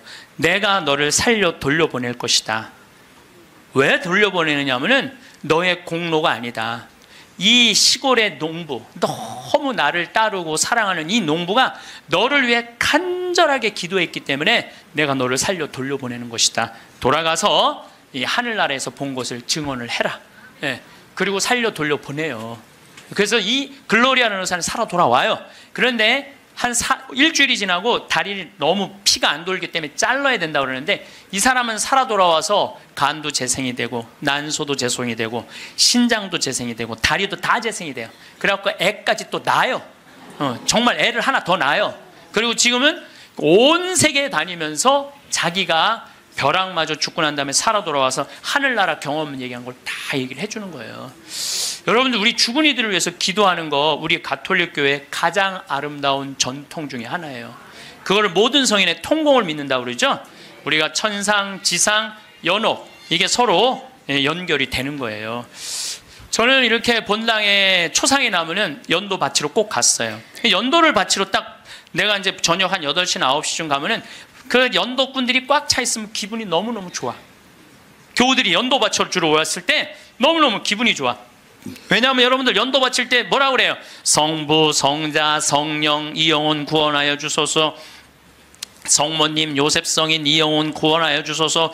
모든 천사이들 이름 부르면서 이 영혼 구원하여 주소서. 베드로, 야고보, 요한, 안드레아, 베네딕토, 루시아, 아네스 이 영혼 구해달라고 계속 성인들 이름 부르면서 구원해달라고 그러잖아요. 그럼 여러분들 생각을 해봐요. 우리가 이제 죽으면 하늘나라 올라가면은 하느님이 심판하지 않는다니까요. 베드로한테 맡겼잖아요. 베드로가 이제 천당 보낼지 연옥 보낼지 지옥 보낼지 결정할 거 아니야.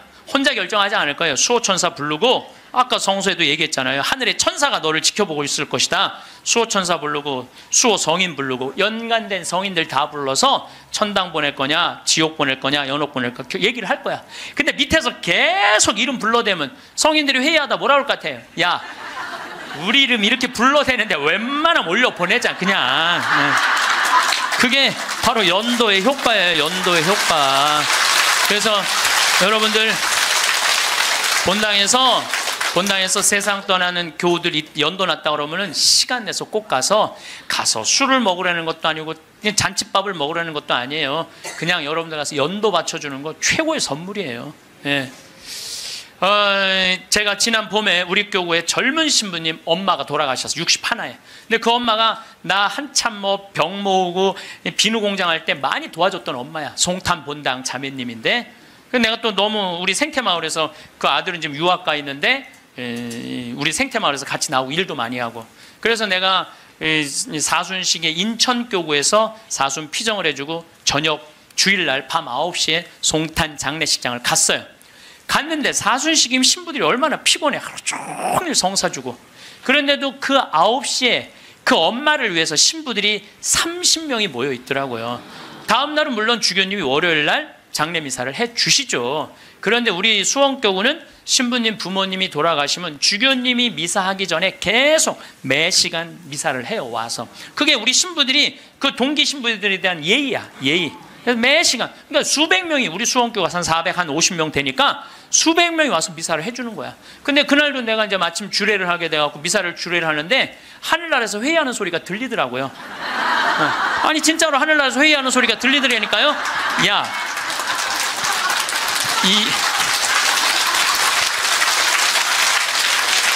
이번 분은 대단한 분인가 보다. 이거 신부들이 수백 명이 이렇게 미사를 봉헌하니 이번 분은 그냥 묻지도 따지지도 말고 올려보내라. 그래서 우리 신부 엄마는 묻지도 따지지도 않고 천당 올라갔을 거예요, 분명히. 지난 봄에 또 내가 대국교구 교우들 위해서 이제 토요일 날 이제 강의를 갔어요. 그때도 뭐 1000명 이상 모였어요. 근데 10시, 오전 10시 강의인데 저는 항상 어디든 2시간 전에 도착을 해요. 강의 2시간 전에 도착을 해서 미리 이제 밥을 먹어요. 근데 이제 밥 먹을 때는 이 옷에 튀면 안 되니까 항상 사복을 먼저 입어요. 사복을 입고 허름한 청국장 찌개집, 아침에 청국장 찌개집을 들어갔어. 찌개집을 딱 들어갔는데 아주 멋있게 생긴 노신사가, 머리가 하얀 노신사가 나를 딱 보더니 눈이 점점 커지는 거야. 그냥 나를 아는 거지.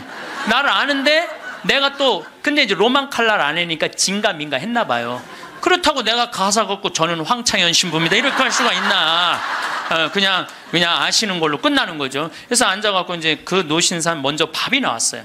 근데 밥을 독특하게 드시더라고. 밥이 나왔는데 밥 몇 숟갈을 한 몇 알을 뜨더니 뚜껑에 딱 올려놓더니 잠깐 이러더니 밥을 먹기 시작하더라고. 아, 독특하다. 저건 개신교법도 아닌데, 독특한 우리 천주교법도 아니고. 그래서 이제 나도 이제 밥이 나와갖고 이제 난 이제 성호를 이제 긋고 이제 밥을 먹으려고 이제 사복을 입었어도 성호를 닦으니까 성호를 그니까 그때서 그 노신사가 이렇게 말하는 거예요.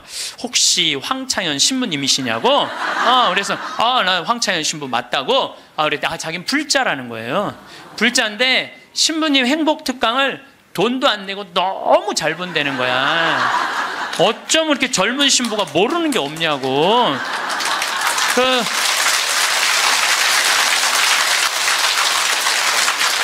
자식들한테 한 푼도 주지 말고 다 쓰고 통장에 500만 원만 남기라는 말 너무너무 공감한다고.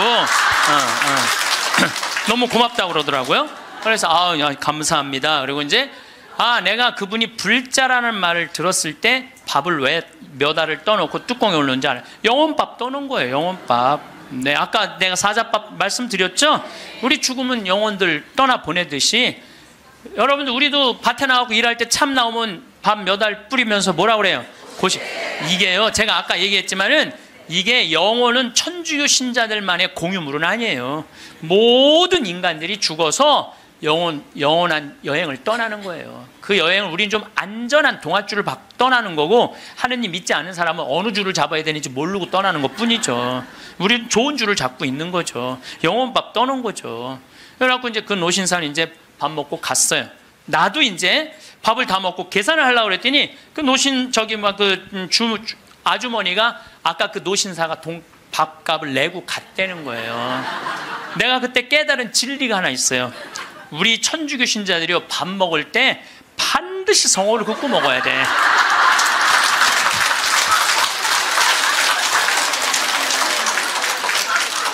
그래야지 뭔가 얻어먹는 게 있는 거예요. 여러분들 성호를 꺼야지.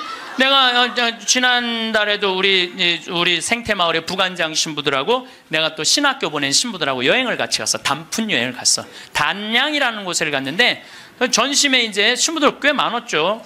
능이버섯 찌개를 시켰어요. 우리들 많이 시켰어요. 그래서 이제 다 나왔고, 야 우리 기도하고 먹자 그랬고 성호를 딱 끊는데 저쪽에서 아저씨 하나가 오더니 황 신부님이냐고 그러더라고요. 그렇다고 그러니까 자기 성당 안 다니는데 신부님 강의 너무 재밌게 보고 있다고, 밥값은 내가 내겠다고. 그래서 이 성호 걷는 게 진짜 중요해. 성호 걷는 게.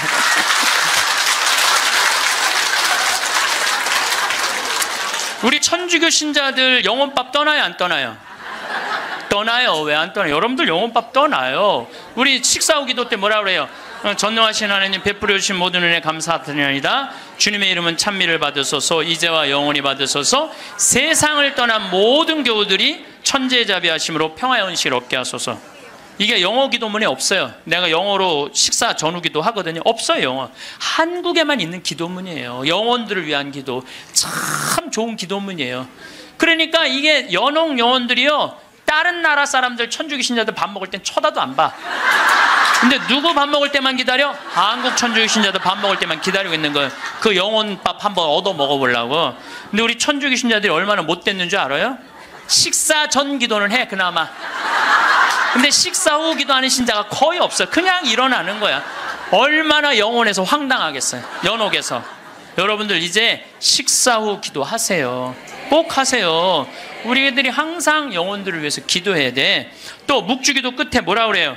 예수의 우리 죄를 용서하시며 우리를 지옥불에 소구하시고 연옥 영혼을 돌보시며 가장 버림받은. 여러분들 이게 1917년 파티마 성모님이 루시아 프란치스코 히아친트한테 부탁한 거예요. 왜? 연옥 영혼들이 너무 불쌍한 영혼들이 많으니까 너희들 기도해라고. 그러니까 저는 요즘 이렇게 이 죽음 강의를 준비하면서 장례차가 지나가면은요, 천주교 신자, 개신교 신자, 불교 신자 가리지 않아요. 가리지 않고 성호 커요. 성호 긋고 하느님 저 영혼 구원해달라고 좀 기도해요. 네. 나는 도저히 이해가 안 가는 종교단체가 있어요. 우리 교회에 나와야만 구원받는다고 얘기하는. 근데 그 몇 명이냐면 14만 4천 명에 속해야만 구원받는다고. 난 이해가 안 가요. 여러분들, 하느님이 그것도 2000년 역사상 대한민국의 고교회 14만 4,400만 명만 구원하려고 당신 아들 죽였겠어요? 온 인류의 하느님을 이렇게 째째하겠어요? 다 구원하고 싶어 하세요. 만약에 14만 4,400만 명만 14만 4천 명만 구원하려고 그러면 나는 예수님 그럴 것 같아. 14만 4천 명 구하려고 하면 예수님이 이랬을 거예요. 야 베드로야 네가 죽어라. 그 14만 4천 명. 예수님은요 모두를 구원하시기 위해서 십자가 지신 거예요. 그래서 하늘나라는 활짝 열려 있는 거예요. 불교에는요 4대 보살님이 있어요. 관세음보살, 지장보살, 보현보살, 문수보살이 있어요. 관세음보살은 이 세상에 자비를 베푸는 보살이에요. 근데 지장보살님은 저 지옥에 단 한 명이라도 있으면은 자기는 성불하지 않겠다고 그러는 보살님이에요. 그러니까 우리는 지옥에 가면 천국에 못 가잖아요. 근데 불교는 또 달라요, 우리하고. 그러니까 지옥에 마지막 한 명까지 구원하겠다는 게 그 보살님의 마음인 거야. 나는 그 보살님이 너무 마음에 들어. 너무 마음에 들어. 이게 난 하느님의 마음이라고 생각 들어요. 하느님의 마음. 그러니까 여러분들도 모든 사람들이 구원받을 수 있도록 항상 기도하셔야 돼요. 여러분들은 구원받을 것 같아요? 안 받을 것 같아요? 여러분들 구원받아요. 적어도 이 시간 강의 듣겠다고 여기 나와서 앉아있는 여러분들은 구원받아요. 아니 내가 여러분들 천당 간다는 확신 있으면 행복하지 않겠어요? 행복하죠? 아니 내가 이제 막 죽을 때가 다 됐어. 근데 싹 하느님이 와갖고 한 일주일 전에 귀에다 대고 너 축하해, 너 천당이야 이렇게 얘기하면 행복할 것 같아요? 안 행복할 것 같아요? 행복하겠죠? 근데 이거를 누구한테 하느님이 하냐면 프란치스코 성인한테 해요. 프란치스코 성인한테 나타나갖고, 프란치스코는 굉장히 빨리 돌아가시잖아요. 40대 초반에 돌아가시잖아요. 하느님이 와서 너는 연옥의 벌을 면한다. 바로 천국이다. 그랬을 때 프란치스코 성인이 너무 행복하게 일주일 동안 밥을 안 먹었다는 거야. 너무 행복해서. 나도 지금 하느님이 오늘 저녁에 와갖고 창현아 너 천당이야. 너. 우리 인사발령 신부들 인사발령 굉장히 기다려지거든요. 저야 평창에 있으니까 인사발령이 별로 없으니까. 그래도 신부들 인사발령 굉장히 기다려져. 그 인사발령 때 가고 싶은데 너 거기야 라고 얘기하면 신부들이 얼마나 좋겠어요. 근데 우리 마지막 인사발령 너 천국이야. 마지막 인사발령. 근데 마지막 인사발령이 너 지옥이야. 그러면 어떻게 될 것 같아? 어떻게 될 것 같아? 가슴이 철렁하죠. 여러분들은 구원 받으세요. 예수님은요 마테오복음에 지옥 얘기 그렇게 많이 안 하세요. 마테오복음에 천국 얘기는 37번 하고 지옥 얘기는 13번밖에 안 해요. 다른 복음에는 아예 지옥이 거의 없어요. 지옥이 거의 없어요. 많이 나와요. 한두 번밖에 안 돼요. 그리고 나머진 한번 오늘 저녁에 집에 가서 성서 읽어보세요. 여러분들 눈이 확 뜨일 거야. 끊임없이 하늘나라 얘기를 해요. 끊임없이 기쁜 소식 얘기를 해요. 하늘나라, 하늘나라, 하늘나라. 내가 이만큼 하늘나라에 관련된 성서가 꽉 차 있어요. 그러니까 하느님이 주고 싶은 거는 뭐예요? 하늘나라예요. 예수님이 뭐하러 그렇게 십자가에 고통스럽게 돌아가셨겠어요? 우리한테 천국을 주기 위한 거예요. 요한복음 3장에 보면은 예수님이 니코데모하고 얘기할 때 이런 얘기를 해요. 믿는 사람은 누구나 사람의 아들 안에서 영원한 생명을 얻게 하려는 것이다. 하느님께서는 세상을 너무나 사랑하신 나머지 외아들을 내줬다고 그래. 이 내줄 때는 확실히 주는 거예요. 내주시오. 그를 믿는 사람은 누구나 멸망하지 않고 영원한 생명을 얻게 하셨다. 하느님께서 아들을 세상에 보내신 것은 세상을 심판하시려는 것이 아니라, 예수님이 한 말이에요. 하느님께서 아들을 세상에 보내신 것은 세상을 심판하시려는 것이 아니라 세상이 아들을 통하여 구원을 받게 하시려는 것이다. 참 쉽죠? 믿기만 하면 되는데 그게 그렇게 어려워? 믿기만 하는데 그게 그냥 천장 쳐다보고 있는 거야 없는 거야 이러고 앉아있으니 참. 요한복음 5장 29절에도 선을 행한 이들은 부활하여 생명을 얻고 악을 저지른 자들은 부활하여 심판을 받을 것이다. 요한복음 5장 39절에 이런 얘기가 나와요. 너희는 성경에서 영원한 생명을 찾아 얻겠다는 생각으로 성경을 연구한다. 바로 그 성경이 나를 위하여 증언한다. 그런데도 너희는 나에게 와서 생명을 얻으려고 하지 않는다. 근데 왜 예수님은 우리한테 지옥 얘기를 가끔 하셨을까? 여러분들 자식들 이렇게 교육시킬 때 어떨 때는 좋은 얘기도 해주고 어떨 때는 혼내기도 하고 그러죠? 똑같은 거예요. 근데 혼낼 때도 여러분들 꼭 굳이 애를 그냥 우리 어머니가 나 어렸을 때 너 정말 다리 밑에서 주워왔는데 진짜 너 다리 밑에 갖다 버린다? 이런 얘기 참 많이 하셨어요. 나는 원래 내가 고향이 다리 밑이 내 고향인 줄 알았어요. 하도 그런 얘기 많이 들어갔고. 근데 우리 어머니는 한 번도 다리 밑에 날 버리지 않으셨어요. 예수님도 똑같은 거예요. 아니 아버지가 자식 지옥 가기를 원하는 아버지가 어디 있어요? 그건 아버지가 아니지. 근데 우리는 하느님의 사랑을 많이 믿지를 못해요. 하느님의 사랑을 많이 믿지를 못해. 참 왜 이렇게 의심하는지 몰라. 저는 본당 신부 10년을 하는 동안 총회장님 4분하고 살았어요. 근데 이 4분의 총회장님들이 정말 열심히 했어요. 일을. 그러니까 우리 동창 신부들이 성당에 오면 맨날 총회장이 있는단 말이야. 야, 니네 총회장을 어떻게 하길래 저렇게 열심히 하냐? 나 별말 안 했어. 딱 한마디밖에 안 했어. 무슨 말 했는데? 나는 총회장님을 믿는다. 믿는다는 말 한마디에 총회장님이 책임감을 느끼는 거예요. 본당 신부가 믿는다는데. 그러니까 저는 강의 다닌다고 성당 거의 있었던 적이 없어. 맨날 성당 비우고 돌아다녔는데 2번 다 성당을, 신설 성당이니까 성당을 하나는 신부 전 신부님이 져주신 거 내가 완성을 했고 2번째 성당은 내가 처음부터 끝까지 졌거든요. 그래도 저도 성당에 생전 안 붙어 있었어요. 그래도 성당 너무 잘 져줬어. 근데 누가 다 책임진 거예요? 총회장이 다 책임. 뭐 때문에? 내가 믿는다는 말 한마디에. 믿는다는 말 한마디에. 여러분들 그 많은 신들 중에 인도에는 신이 3억 명이나 된다는데 그 많은 신들 중에 야훼 하느님 당신만을 나의 주님으로 믿습니다라고 고백하면은 하느님은 나한테 책임감 느낄 것 같아 안 느낄 것 같아? 아니 저놈이 날 믿는다는데 저거 하나 천당에 못 데리고 오겠어요? 근데 만약에 여러분들이 어느 날은 믿는 것 같고 어느 날은 안 믿는 것 같고 그럼 하느님 어떠실 것 같아요? 어느 날은 책임져야 될 것 같고 어느 날은 책임지지 않아도 될 것 같고 그러네. 믿으려면 어떻게 믿어야 돼? 확실하게 믿어야 돼. 확실하게 믿어야 돼. 그리고요 제가 예비자 교리 참 잊지 못하는 예비자가 하나 있었어. 6개월 동안 그렇게 예수님에 대해서 얘기하고 성경에 대해서 얘기하고 예수님 증언했는데 6개월 후에 교리 마지막 끝에 자 마지막으로 질문해 보십시오 그랬더니 딱 손을 들더니 신부님 솔직히 얘기해 달라는 거예요. 뭘 솔직히 얘기하니까 진짜 예수님 믿냐고 솔직히 해달라요. 6개월 지났는데. 자, 여러분들도 저한테 그렇게 물어보고 신부님 솔직히 한번 얘기해보라고. 예수님 믿느냐고. 내가 이스라엘 다녀오고 과달루페 가고 파티마 가고 루르도 가고 또 수많은 사제생활 23년 하면서 수많은 신앙 체험하고 나도 신앙 체험하면서 내가 느낀 게 있어요. 내가 확실하게 나한테 물으면 내가 얘기할게. 하느님 확실하게 살아계셔.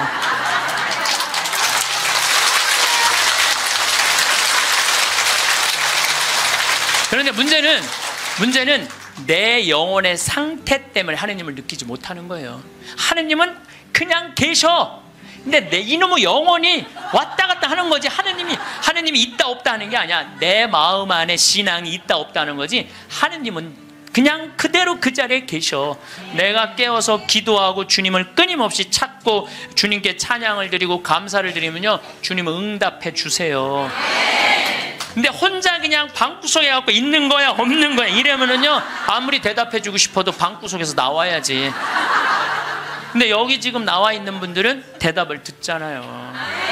마태복음 25장에 슬기로운 처녀, 미련한 처녀 얘기가 나와요. 슬기로운 처녀 등잔에는 기름이 많았고 미련한 처녀 등잔에는 기름이 하나도 없었어. 미련한 처녀들은 어떤 처녀들이 미련한 처녀들이냐면 맨날 의심하고 성당도 안 나오고 가난한 사람도 안 도와주고 그냥 이러고 있는 처녀들이 미련한 처녀들이에요. 슬기로운 처녀들은 어떤 처녀들이야? 명동에서 피정 있다 그러면 아침부터 와서 앉아있고. 그래서 이 처녀들이요,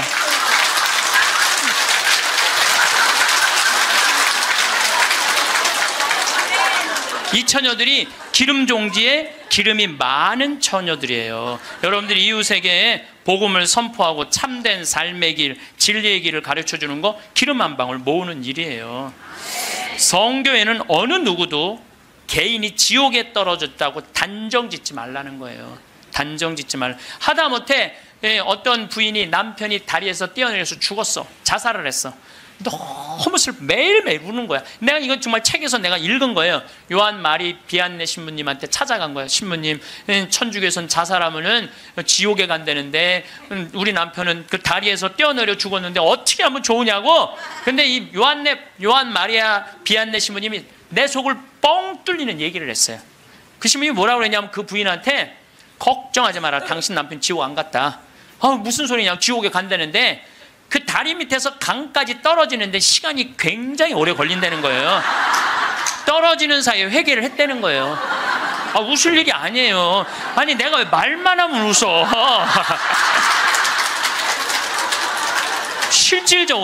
실질적으로 그 순간에 회개할 수 있다는 거예요. 그리고 당신 남편은 그 순간 떨어지면서 회개를 했기 때문에 지금 연옥에서 지금 훈련을 받고 있으니까 걱정하지 말라고. 연옥벌이 끝나면 천국에 올라가니까. 그래서 여러분들 우리가 예수 마리아 요셉만 외워도 연옥에 7년제가 감해진대요. 예수 마리아 요셉 누구 불쌍한 영혼들 기억하여 주소서. 3종 기도만 해도 10년을 감해진다는 거예요. 3년 기도. 그러니까 식사 후 기도, 예수 마리아 요셉 3종 기도 얼마나 좋아요. 밥 먹을 때 그냥 하면 되는데 그게 그렇게 힘들어? 아니 나는 우리 부관장 신부하고 아예 식탁에다 3종 기도 이렇게 써놔요. 그럼 써놔갖고 부활 3종 기도 또 그때 가면 또 까먹잖아. 부활 3종 기도 그냥 3종 기도 이렇게 해갖고 써놔요. 그래서 영어로도 한 번 하고 우리나라 말로도 한 번 하고 그래 좋더라고요. 3종 기도 하는 거. 식사 후 기도는 반드시 하고. 근데 어떨 때는 이게 우리 이제 식사 후 기도 훈련이 안 돼갖고 나 식사 후 기도 벌써 일어나서 가는 신자들 태반이야. 나는 전능하신 하느님 벌써 가. 아니 세상을 떠난 모든 교우들이 천지자비하시고 평안하시 아직도 한참 남았는데 이 전능하신 그러지 말라는 거예요. 1991년 팸 레이놀즈라는 이 가수는 미국의 가수인데 작곡가 겸 가수인데 심한 뇌 동맥류가 걸려요. 이 수술은 굉장히 위험한 수술이에요. 왜냐하면 이 사람을 수술하면 뇌에 있는 피를 다 빼야 돼. 뇌에 있는 피를 다 빼고 심실 정지, 심장을 정지시켜야 돼. 그러니까 사실은 죽이는 거예요. 죽였다가 다시 살리는 수술이야.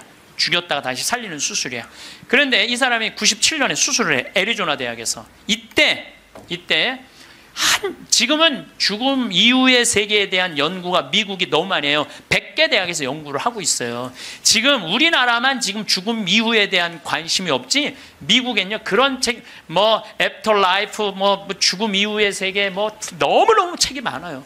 너무너무. 뭐 영어로 된 책, 내가 미국에 가서 이 강의하니까 엄청나게 선물을 하더라고요. 어쨌든 이 팸 레이놀즈가 수술할 때는 의사들이 완전히 죽이는 수술이니까 저 사람이 진짜 영혼이 빠져나오느냐, 그거 참관을 해요. 근데 여러분들, 이 사람은 뇌에 피를 빼고 심장을 전지시키고 완전 마취를 하고 수술하는 거예요. 여러분들 마취 수술 해봤던 경험 있으세요? 네. 나도 20년 전에 맹장 수술할 때 마취를 했는데 한심하더라고요. 내가 신부님 마취 들어갑니다 그런데 그게 뭐라고 딱 들어갔는데 아무 생각이 안 나는 거야. 나 탁탁 치는데 깨어나 보니까 벌써 배를 가르고 맹장을 떼어냈다는 거야. 아니 내 맹장을 떼어냈는데 내가 모르니 이게 말이 되는 일이냐. 이게 내 맹장을 떼는데 내가 모르는 게 말이 돼? 답답하더라고요. 떼어냈다는데. 그래서 내가 다음에는 내가 수술할 때 반드시 정신을 똑바로 차리고 아무리 마취를 해도 내가 어떻게 수술하는지 지켜봐야 되겠다. 근데 내가 이제 거의 한 5년 전에 위암 수술을 하게 됐잖아요. 위를 3분의 1을 잘라내잖아요. 그래서 이제 난 6시간짜리 마취를 이제 하러 들어갔는데, 이제 수술실 들어가면서 내가 속으로 나한테 외웠어요. 정신 똑바로 차려야지. 정신 똑바로 차려야지. 그래서 수술실 들어가고 신부님 마취 들어갑니다. 그럴 때 딱 씌울 때 정신 똑! 그걸로 끝이야. 정신 똑! 그걸로 끝이야. 깨어나 보니까 배를 가르고 위를 3분의 1을 잘라냈다. 이번에도 그냥 당한 거지 그냥. 아무 생각이 안 나. 아무 생각이. 근데 이 팸 레이놀즈도 이 수술실에 들어갈 때 뇌에 피를 다 뺐으니 이 사람은 아예 생각이 없는 사람이에요. 심실 정지시키고. 그래갖고 딱 수술을 시작을 했을 때 이 사람은 영혼이 빠져나와요. 빠져나와갖고 수술실 장면을 지켜봐요. 의사가 간호사한테 지시하는 거, 수술 도구 전해주는 거, 그리고 자기 머리를 자르는 수술 도구를 봐요. 자기 머리 자르는 걸 봐요. 쫙 자르고.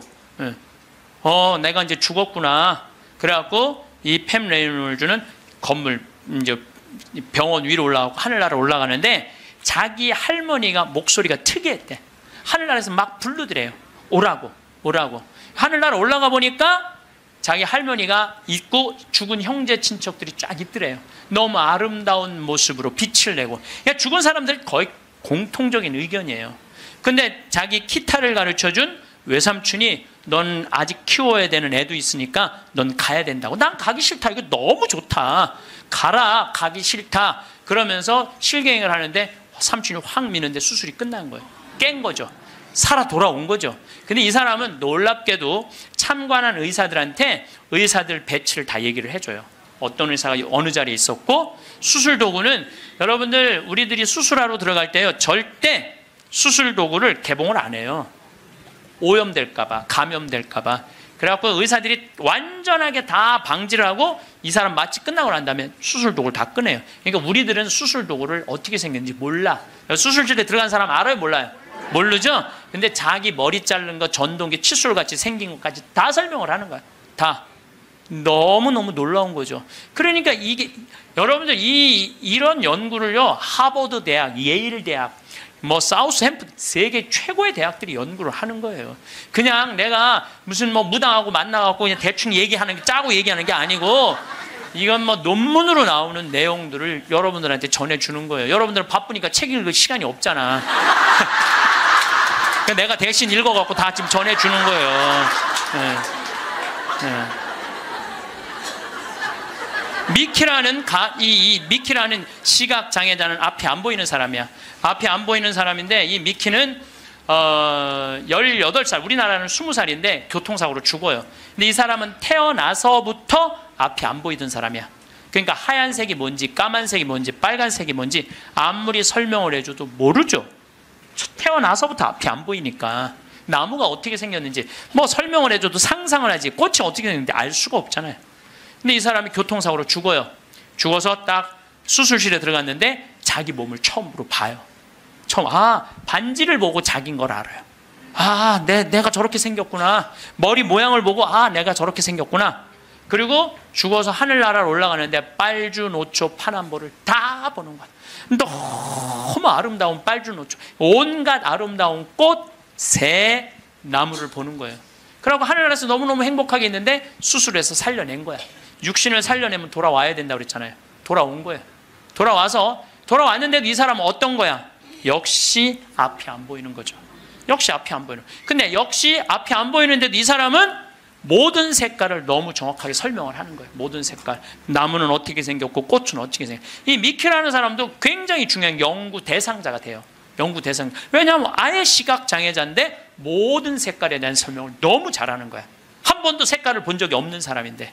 그러니까 영혼이 빠져나가는 거죠. 영혼이 빠져나가는 거죠. 그래서 우리가 이게 죽는 걸로 끝나는 게 아니야. 죽음이 아니고 새로운 삶으로 옮아가는 과정인 거예요. 새로운 삶으로. 여러분들 이제 죽는 거 싫어요? 좋아요? 좋아해야 돼. 아니 죽는 게 싫으면 어떻게 해? 죽는 게 싫으면은 천주교 신자가 죽는 게 싫으면 어떻게 해요? 이제 죽는 거 좋죠? 그래도 죽는 게 싫어. 그래도 살아있는 게 나아. 이 이야기는 조금 더 다음 시간에 하면서 내가 죽음이라는 것이 그냥 우리가 하느님을 만나기 위해서는 반드시 죽음이라는 걸 거쳐야 돼. 제가 조금 어려운 얘기 하나 할게요. 나는 사실 어려운 얘기를 잘 안 하는 편인데 이번 건 굉장히 어려운 얘기예요. 요거는 방송 보면서 적어갖고 한번 묵상해 보세요. 데이아르드 샤르댕이라는 신부님이 있어요. 이분은 최고의 지성인이에요. 이분도 너무 유명한데 여러분들이 바빠갖고 이분 책을 읽을 시간이 없죠. 이분은 신학자면서 지질학자예요. 지질학자. 그런데 이분이 뭐라고 그러냐면은 우리는 이 육신은 영혼이 이 육신을 잠시 경험하고 가는 거라고 그래요. 영혼이 이 육신을 경험하고 가는 거야. 그러니까 이 육신은 그렇게 중요한 게 아닌 거야. 뭐가 중요한 거야? 영혼이 중요한 거야. 영혼이 중요한데 우린 영적인 삶을 살지 않기 때문에 그 영적인 세계에 대해서 답답한 거예요. 그러니까 너무 육신에 매달리는 거, 육신의 관계에 매달릴 때 영혼의 그 영적인 세계가 죽는 거예요. 그래서 여러분들 기도하는 시간 자주 가지시고 이런 피정 시간 자주 가지시고 그럴 때 영혼의 눈이 뜨일 때 내가 쓰고 있는 육신이 언젠가 떠나야 되는 육신이라는 걸 깨닫게 될 때 삶의 지혜는요 엄청나게 바뀔 거예요. 자, 여러분들 마침 기도로 그 유명한 천상병 시인의 귀천 하늘로 간다. 우리는 언젠가 하늘나라로 가잖아요. 그거 기도 바치겠습니다. 성부와 성자와 성령의 이름으로 아멘. 귀천 나 하늘로 돌아가리라. 새벽빛 와 닿으면 이슬 더불어 손에 손을 잡고 나 하늘로 돌아가리라. 노을빛 함께 단둘이서 길슬개서 놀다가 구름 손짓 하면은 나 하늘로 돌아가리라. 아름다운 이 세상 소풍 끝내는 날 가서 아름다웠더라고 말하리라. 죽음에 대한 이야기를 심각하게 지금 하고 있습니다. 심각하게 하고 있는데 여러분들은 너무 재밌게 들어주셔서 감사합니다. 제가 20년 전에 평택 비전동 성당에 본당 신부를 할 때요. 이제는 남 경험이 아니라 제 경험입니다. 이제까지는 책에 나온 얘기, 유튜브에 나온 얘기인데 지금부터는 제 얘기를 하도록 하겠습니다. 1월 1일 날이에요. 평화의 모후 성마리아 대축일 1월 1일 날 미사가 다 끝나고 밤 10시입니다. 보통 미사 다 끝나고 신부가 자기 소파에 앉을 수 있는 시간이 밤 10시거든요. 밤 10시에 앉아서 음악을 듣고 있는데 그 늦은 밤에 초인종이 울렸어요. 사제관. 그래서 내가 나갔더니 엄마, 아빠, 딸 둘이 절 찾아왔어요. 근데 처음 보는 사람들이에요. 처음 보는 사람들이라 세배를 이 늦은 시간에 1월 1일 날 세배를 왔나? 문을 열고 나갔더니 세배 온 사람들이 아니야. 모르는 사람들이니까 어떻게 성당을 오셨습니까? 그랬더니 자기들 입교하려고 왔다는 거예요. 그래서 내가 물었어요. 왜 하필 1월 1일 밤 10시에 입교를 하려고 그러느냐. 그 많은 새털 같은 날 놔두고 왜 1월 1일 날 입교를 하려고 그러냐. 사연이 있느냐? 그랬더니 사연이 있대. 무슨 사연이 있느냐 그랬더니 자기 아버지가 살아생전에 그랬대요. 하느님을 믿느니 내 주먹을 믿어라. 천당, 지옥 이런 건 없다. 니네들 신부 목사들이 니네들 돈 울겨 먹으려고 겁주는 거다. 죽으면 끝나는 거지 무슨 천국 지옥이 있느냐. 성당에 나가면 다리 몽둥이 부러뜨릴 거다. 아주 철저한 무신론자 할아버지였대요. 근데 이 할아버지가 12월 20일 날 죽은 거야. 죽었는데 딱 죽었는데 저승사자가 까만 모자를 쓰고 까만 옷을 입은 저승사자 둘이 자기를 데리러 왔더래요. 자기는 아무것도 없는 줄 알았더니 까만 옷을 입은 사람이 자기를 끝도 없는 어둠으로 끌고 가더래요. 이게 죽었다가 살아 돌아온 사람들의 또 한 10% 정도는 어둠을 경험한다는 거예요. 그 어둠은 상상할 수 없을 정도로 공포스럽대요. 왜? 여러분들 끝도 없는 깜깜한 어둠으로 끌려가면 여러분 어떨 것 같아요? 무섭죠? 한번 상상을 해보세요. 끝도 없는 어둠. 누구는 빛으로 간다는데 끝도 없는 어둠으로 가면 어떻게? 그러니까 만약에 여러분들이 죽었는데 까만 걸 보면 끝난 거야. 여러분들 죽었는데 딱 까맸다. 그러면 아 이건 지옥이다. 이렇게 생각하면 돼요. 뭘 봐야 돼? 하얀 걸 봐야 돼요. 기도해야 돼. 하얀 빛 나는 세상의 빛이라는 그 하얀 걸 봐야 돼. 어쨌거나 이 할아버지는 끌려가면서 끝도 없는 어둠으로 끌려가면서 이 저승사자들한테 매달렸대요. 나는 살아 돌아가야 된다. 왜 살아 돌아가야 되느냐? 그랬더니 나는 내 자식이 지금 셋이 있는데 그 자식들한테 신앙생활을 못하게 했는데 저승이 없다고 그랬는데 이렇게 저승이 버젓이 있으니 어떻게 하면 좋으냐고. 그래갖고 이 아버지를 땅에다가 3일째 하관 땅에다 묻는데 관을 두들기더래요. 실질적으로 이건 제 경험을 얘기하는 거예요. 관을 두들기를 해. 그럼 뚜껑을 열어보니까 죽은 아버지가 살아 돌아온 거야. 그야말로 죽은 아버지가 살아 돌아온 거야. 그야말로 죽은 아버지가 살아 돌아온 거예요. 여러분들 아까 내가 첫 시간에 계속 그랬죠. 죽은 아버지가 살아 돌아오면 믿을 텐데 그 죽은 아버지가 살아 돌아온 거야. 죽은 아버지가 살아 돌아와서 내가 죽었더니 저승이 있더라. 너희들 신앙생활 해라. 일주일을 살고 이 할아버지가 다시 죽은 거야. 그러니까 2번 초상을 치른 거죠. 2번 초상을 치르고 난 다음에 이 집안은 밤 10시에 날 찾아온 거예요. 그래갖고 우리 교리반에 등록을 해서 열심히 교리를 받고 한 번도 안 빠졌어요. 이 집 식구들은 열심히 교리를 하고 세례를 준 집이 있어요. 여러분들 이 성서에 부자와 나자로 얘기가 나와요. 마리아 마르타 오빠 나자로 말고 거지 나자로 얘기가 나와요. 아시죠? 네, 이 거지는 아무도 먹을 걸 주는 사람이 없었어요. 그래서 너무 배가 고팠어. 그래갖고 사람들이 그 부자네 집에 갖다 놨어. 그래갖고 그 떨어지는 빵 부스러기라고 먹으려고 그랬는데 빵 부스러기도 둔 사람이 없는 거야. 오히려 내가 얻어먹으려고 그랬더니 개가 와서 내 종기를 핥고 있었어. 나자로 종기를 핥고 있었어. 그래서 나자로도 죽고 그 부자도 죽었어요. 근데 이 부자가 죽어서 어딜 갔느냐? 지옥을 간 거야. 너무 목이 마려운 거야. 근데 이렇게 눈을 들어 하늘을 보니까 그 나자로는 아브라함 할아버지 품에서 너무 행복하게 있는 거야. 그래서 이 부자가 이렇게 말을 겁냅니다. 아브라함 할아버지, 저 나자로한테 물을 좀 한 방울만 축 쉬어서 나를 좀 마시게 해주십시오. 갈증스러운 거죠. 이 갈증이 얼마나 고통스럽겠어요. 그랬더니 아브라함 할아버지가 우리 사이에는 가지도 오지도 못하는 구렁텅이가 있어서 우리가 도와줄 수가 없다. 우리는요 지옥에 있는 영혼은 못 도와줘요. 우리 가톨릭 교리로는.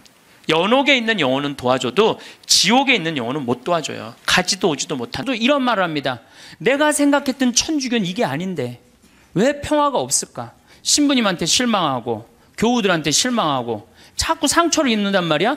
평화를 찾으러 왔는데 평화가 깨지고 마음 안에 갈등만 생겨. 그러니까 성당을 안 나오는 거죠. 나는 성당에 왜 나오느냐? 마음의 평화를 얻기 위해 나온다. 이건 틀린 답이에요. 이건 깜깜한 밤에 등불 없이 가는 신앙생활하고 똑같은 거예요. 마음의 평화는 본질적인 신앙생활을 잘할 때 생기는 결과물이지 처음부터 마음의 평화가 있을 수는 없는 거예요. 그래서 세례 받자마자 1년 안에 한 50% 정도 냉담합니다. 제가 이렇게 본당 신부 10년 동안 해본 경험에 의하면은 내가 기대했던 천주교는 이게 아닌데 그리고 다 떠나가요. 그러니까 처음부터 생각을 잘못하고 성당 나온 거죠. 예수님도 루카복음 12장 51절에 내가 세상에 평화를 주러 온 줄 아느냐? 아니다. 내가 너희에게 말한다. 오히려 분열을 일으키러 왔다. 49절에는 뭐라고 그러시냐면은 나는 세상에 불을 지르러 왔다. 이 불이 타올랐으면 얼마나 좋으랴. 내가 받아야 하는 세례가 있다. 그 일이 다 이루어질 때까지 내가 얼마나 짓눌 것인가 라고 말씀을 하십니다. 이 얘기는 무슨 얘기냐면은 예수님께서 받아야 될 세례, 짓눌려야 되는 건 뭐야? 십자가의 고통에 짓눌리고 난 다음에 비로소 예수님이 제자들한테 부활하시고 난 다음에 그때 평화가 너희와 함께 있기를. 그러니까 우리가 평화를 얻는 거는 처음부터 마음의 평화를 얻기 위해서 성당 나오면 안 되고, 성당 나와갖고 갈등, 십자가, 고통 이런 게 다 지나고 난 다음에 그 다음에 얻어지는 게 뭐예요? 평화야. 근데 우리는 십자가, 고통, 갈등 그건 하나도 거치고 싶지 않고 처음부터 뭐만 얻고 싶어요? 평화만 얻고 싶어요. 그러니까 잘못 찾아온 거죠. 잘못 찾아온 거예요.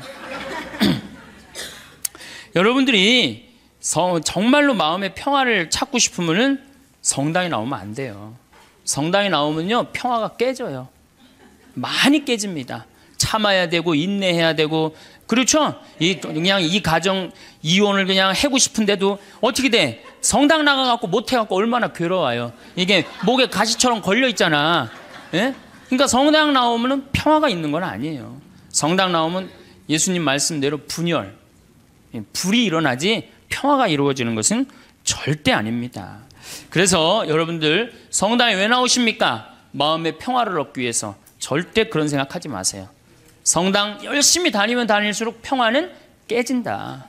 내가 하나님한테 가까이 가고 싶으면 가고 싶은 만큼 내 마음의 평화는 깨지게 돼 있어요.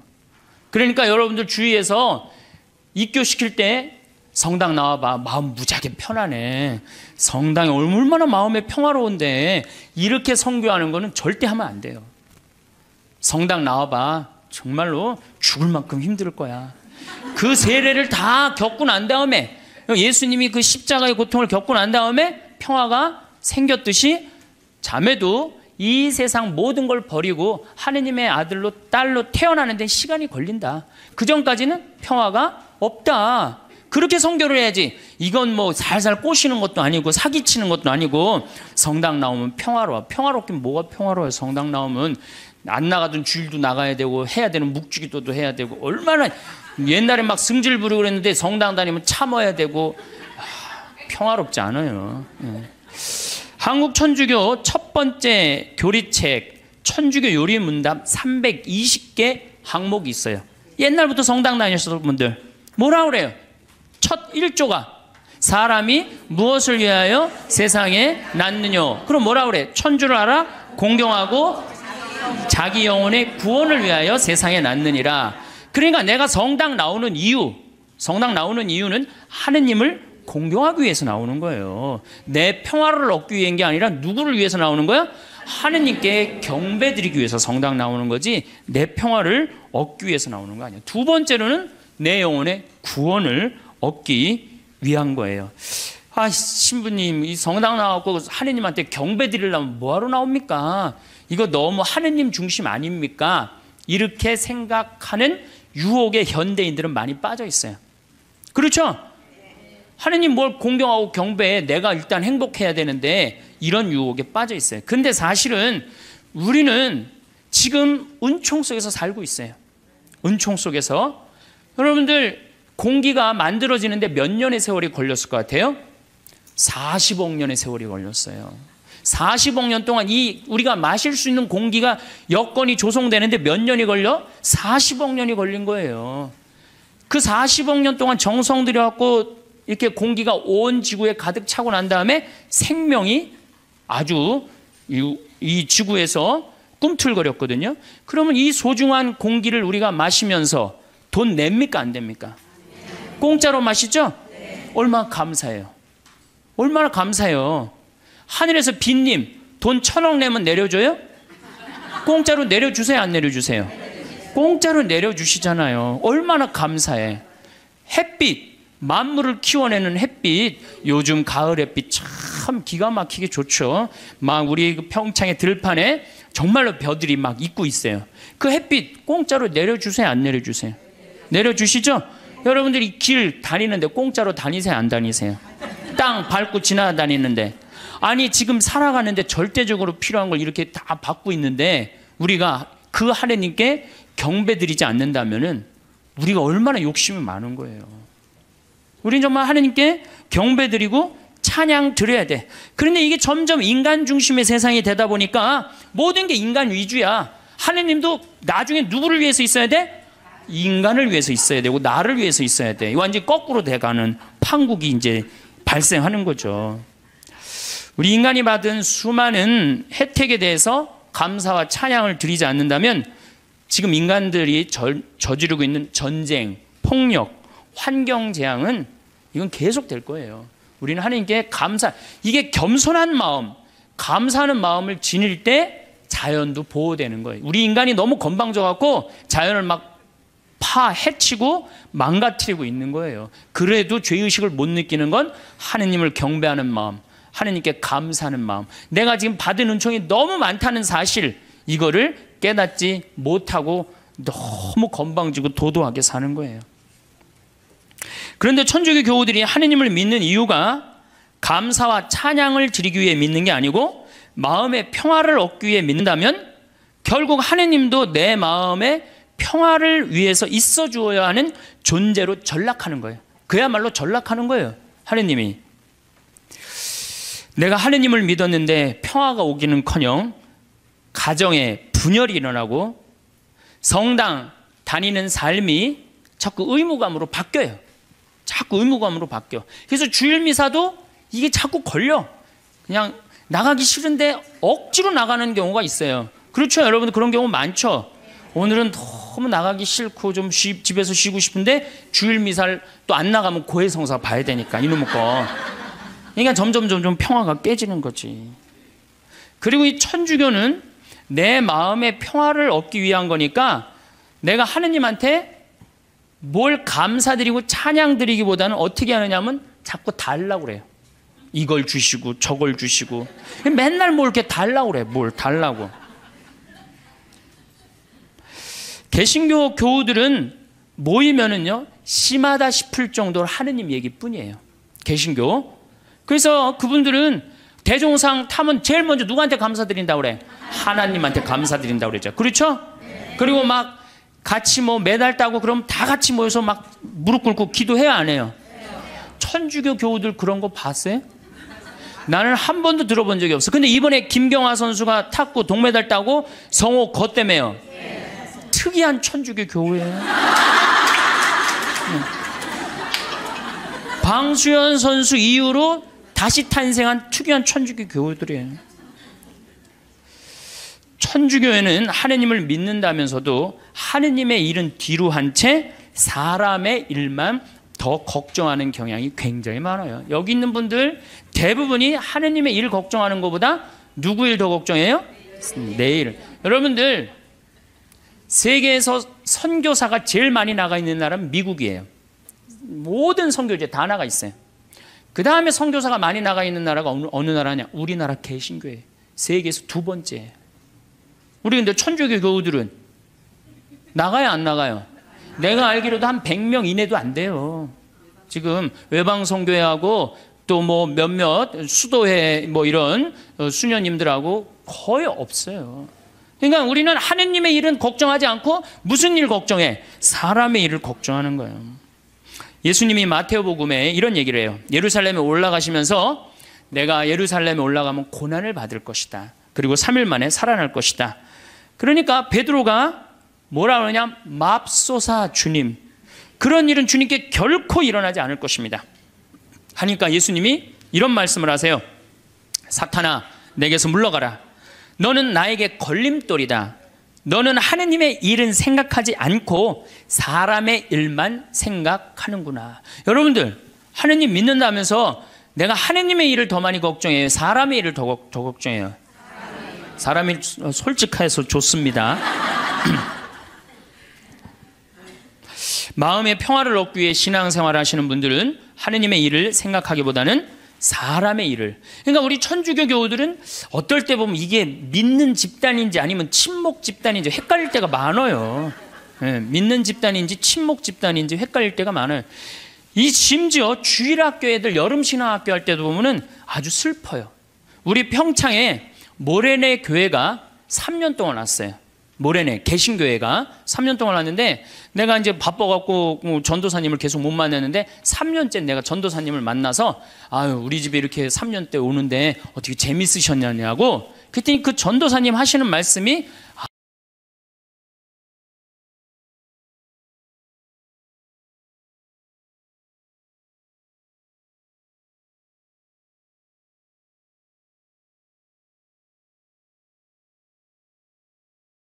성공한 사람들을 보면 크게 두 부류로 나뉘는 걸 알 수 있습니다. 하나는 자신이 성공했다고 여기저기 떠벌리고 다니는 사람들, 그리고 또 하나는 조용히 아무 말 없이 자기 삶을 사는 사람들입니다. 우리는 흔히 성공을 하면 자연스럽게 자랑하고 싶어질 거라고 생각하죠.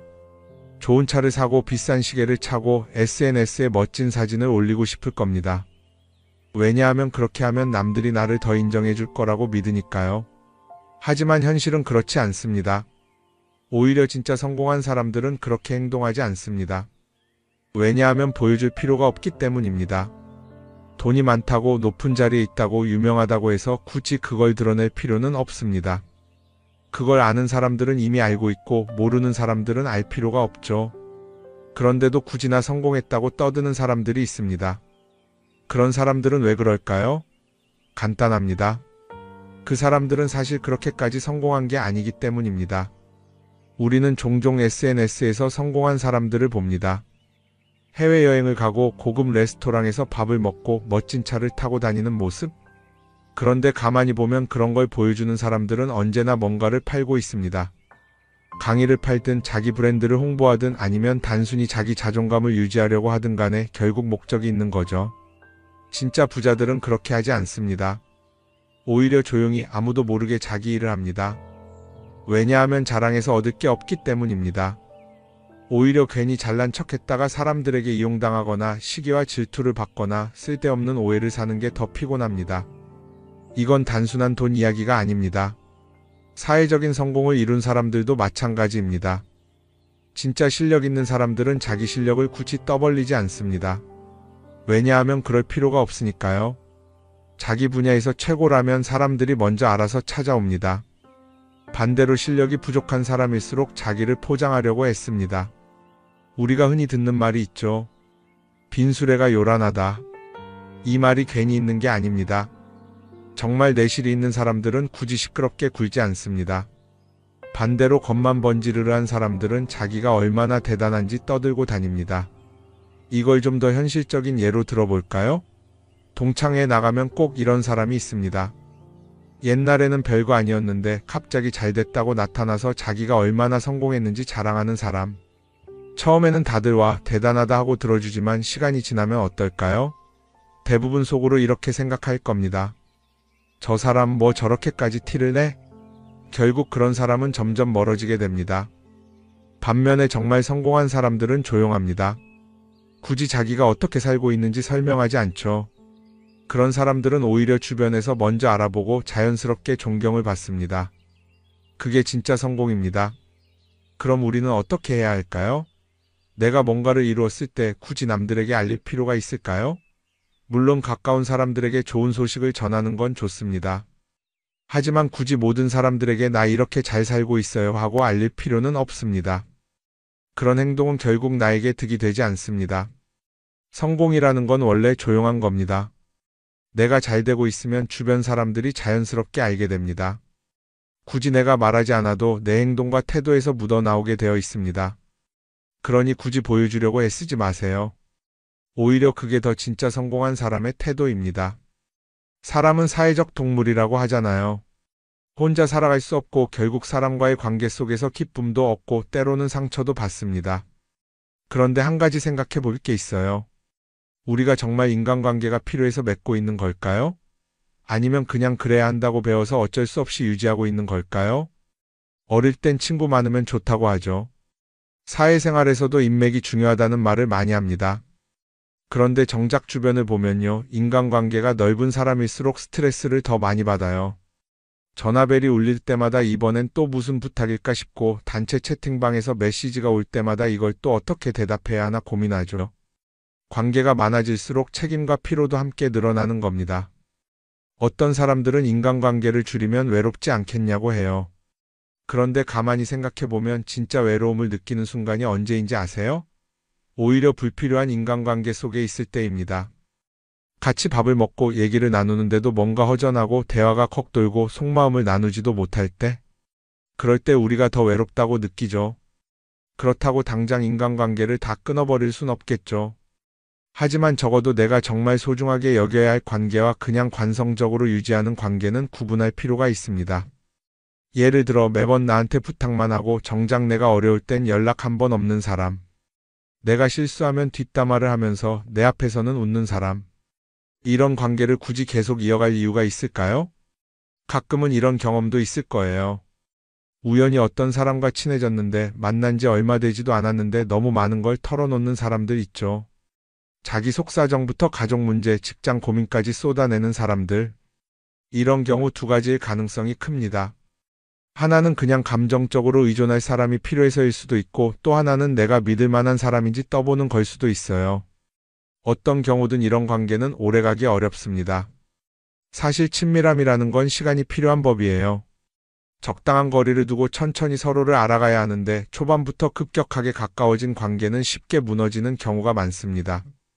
처음엔 친하다고 생각했는데 어느 순간 사소한 일로 틀어지고 결국 남보다 못한 사이가 되는 거죠. 그러면 인간관계를 어떻게 해야 할까요? 답은 간단합니다.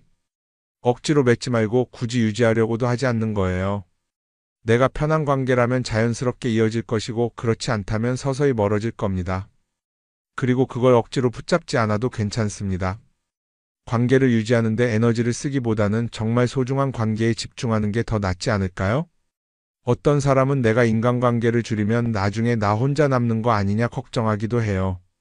그런데 생각해보면요, 진짜 나를 위하는 사람은 많지 않아요. 인간관계를 줄인다고 해서 완전히 혼자가 되는 게 아닙니다. 오히려 불필요한 관계를 정리하고 나면 남아있는 관계들이 더 단단해지고 가치 있게 느껴질 겁니다. 예전엔 인맥이 자산이라는 말을 많이 했어요. 그런데 요즘은 꼭 그렇지도 않죠. 오히려 불필요한 인간관계가 많으면 그게 짐이 될 수도 있어요. 적당한 거리, 적당한 선.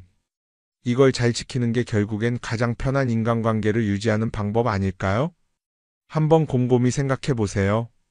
지금 내 주변에 있는 사람들 중에서 내가 정말 편하게 만날 수 있는 사람이 몇 명이나 되는지, 내가 억지로 맞춰주고 있는 관계는 없는지.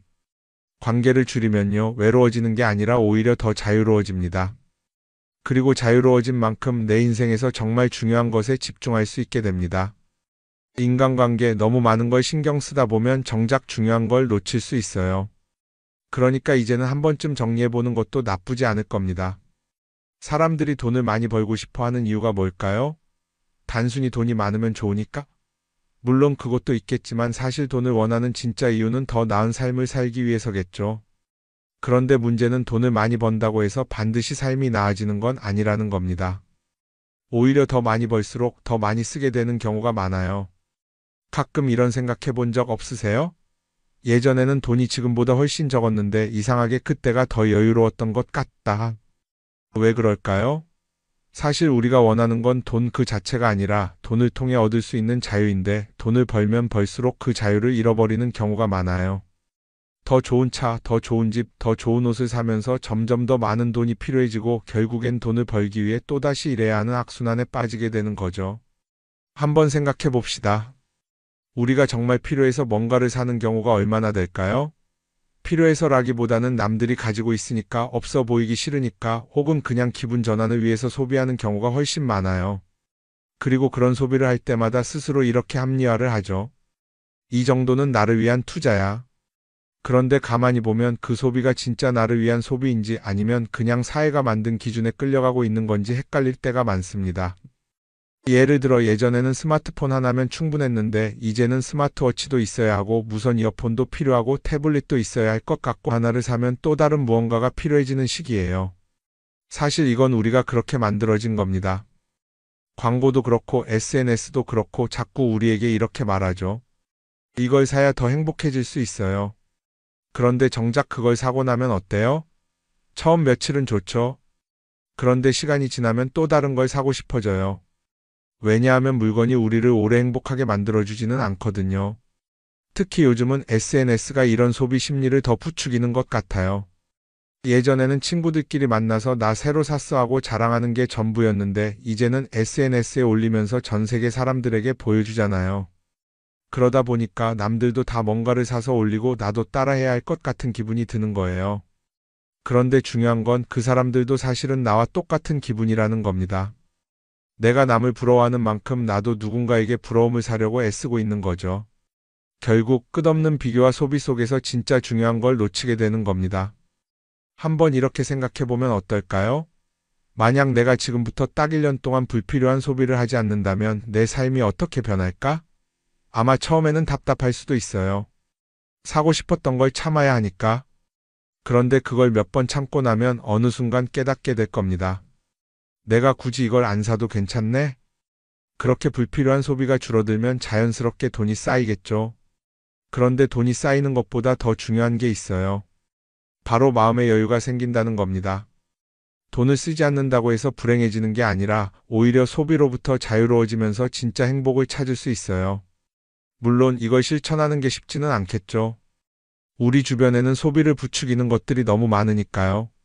하지만 적어도 이런 건 해볼 수 있습니다.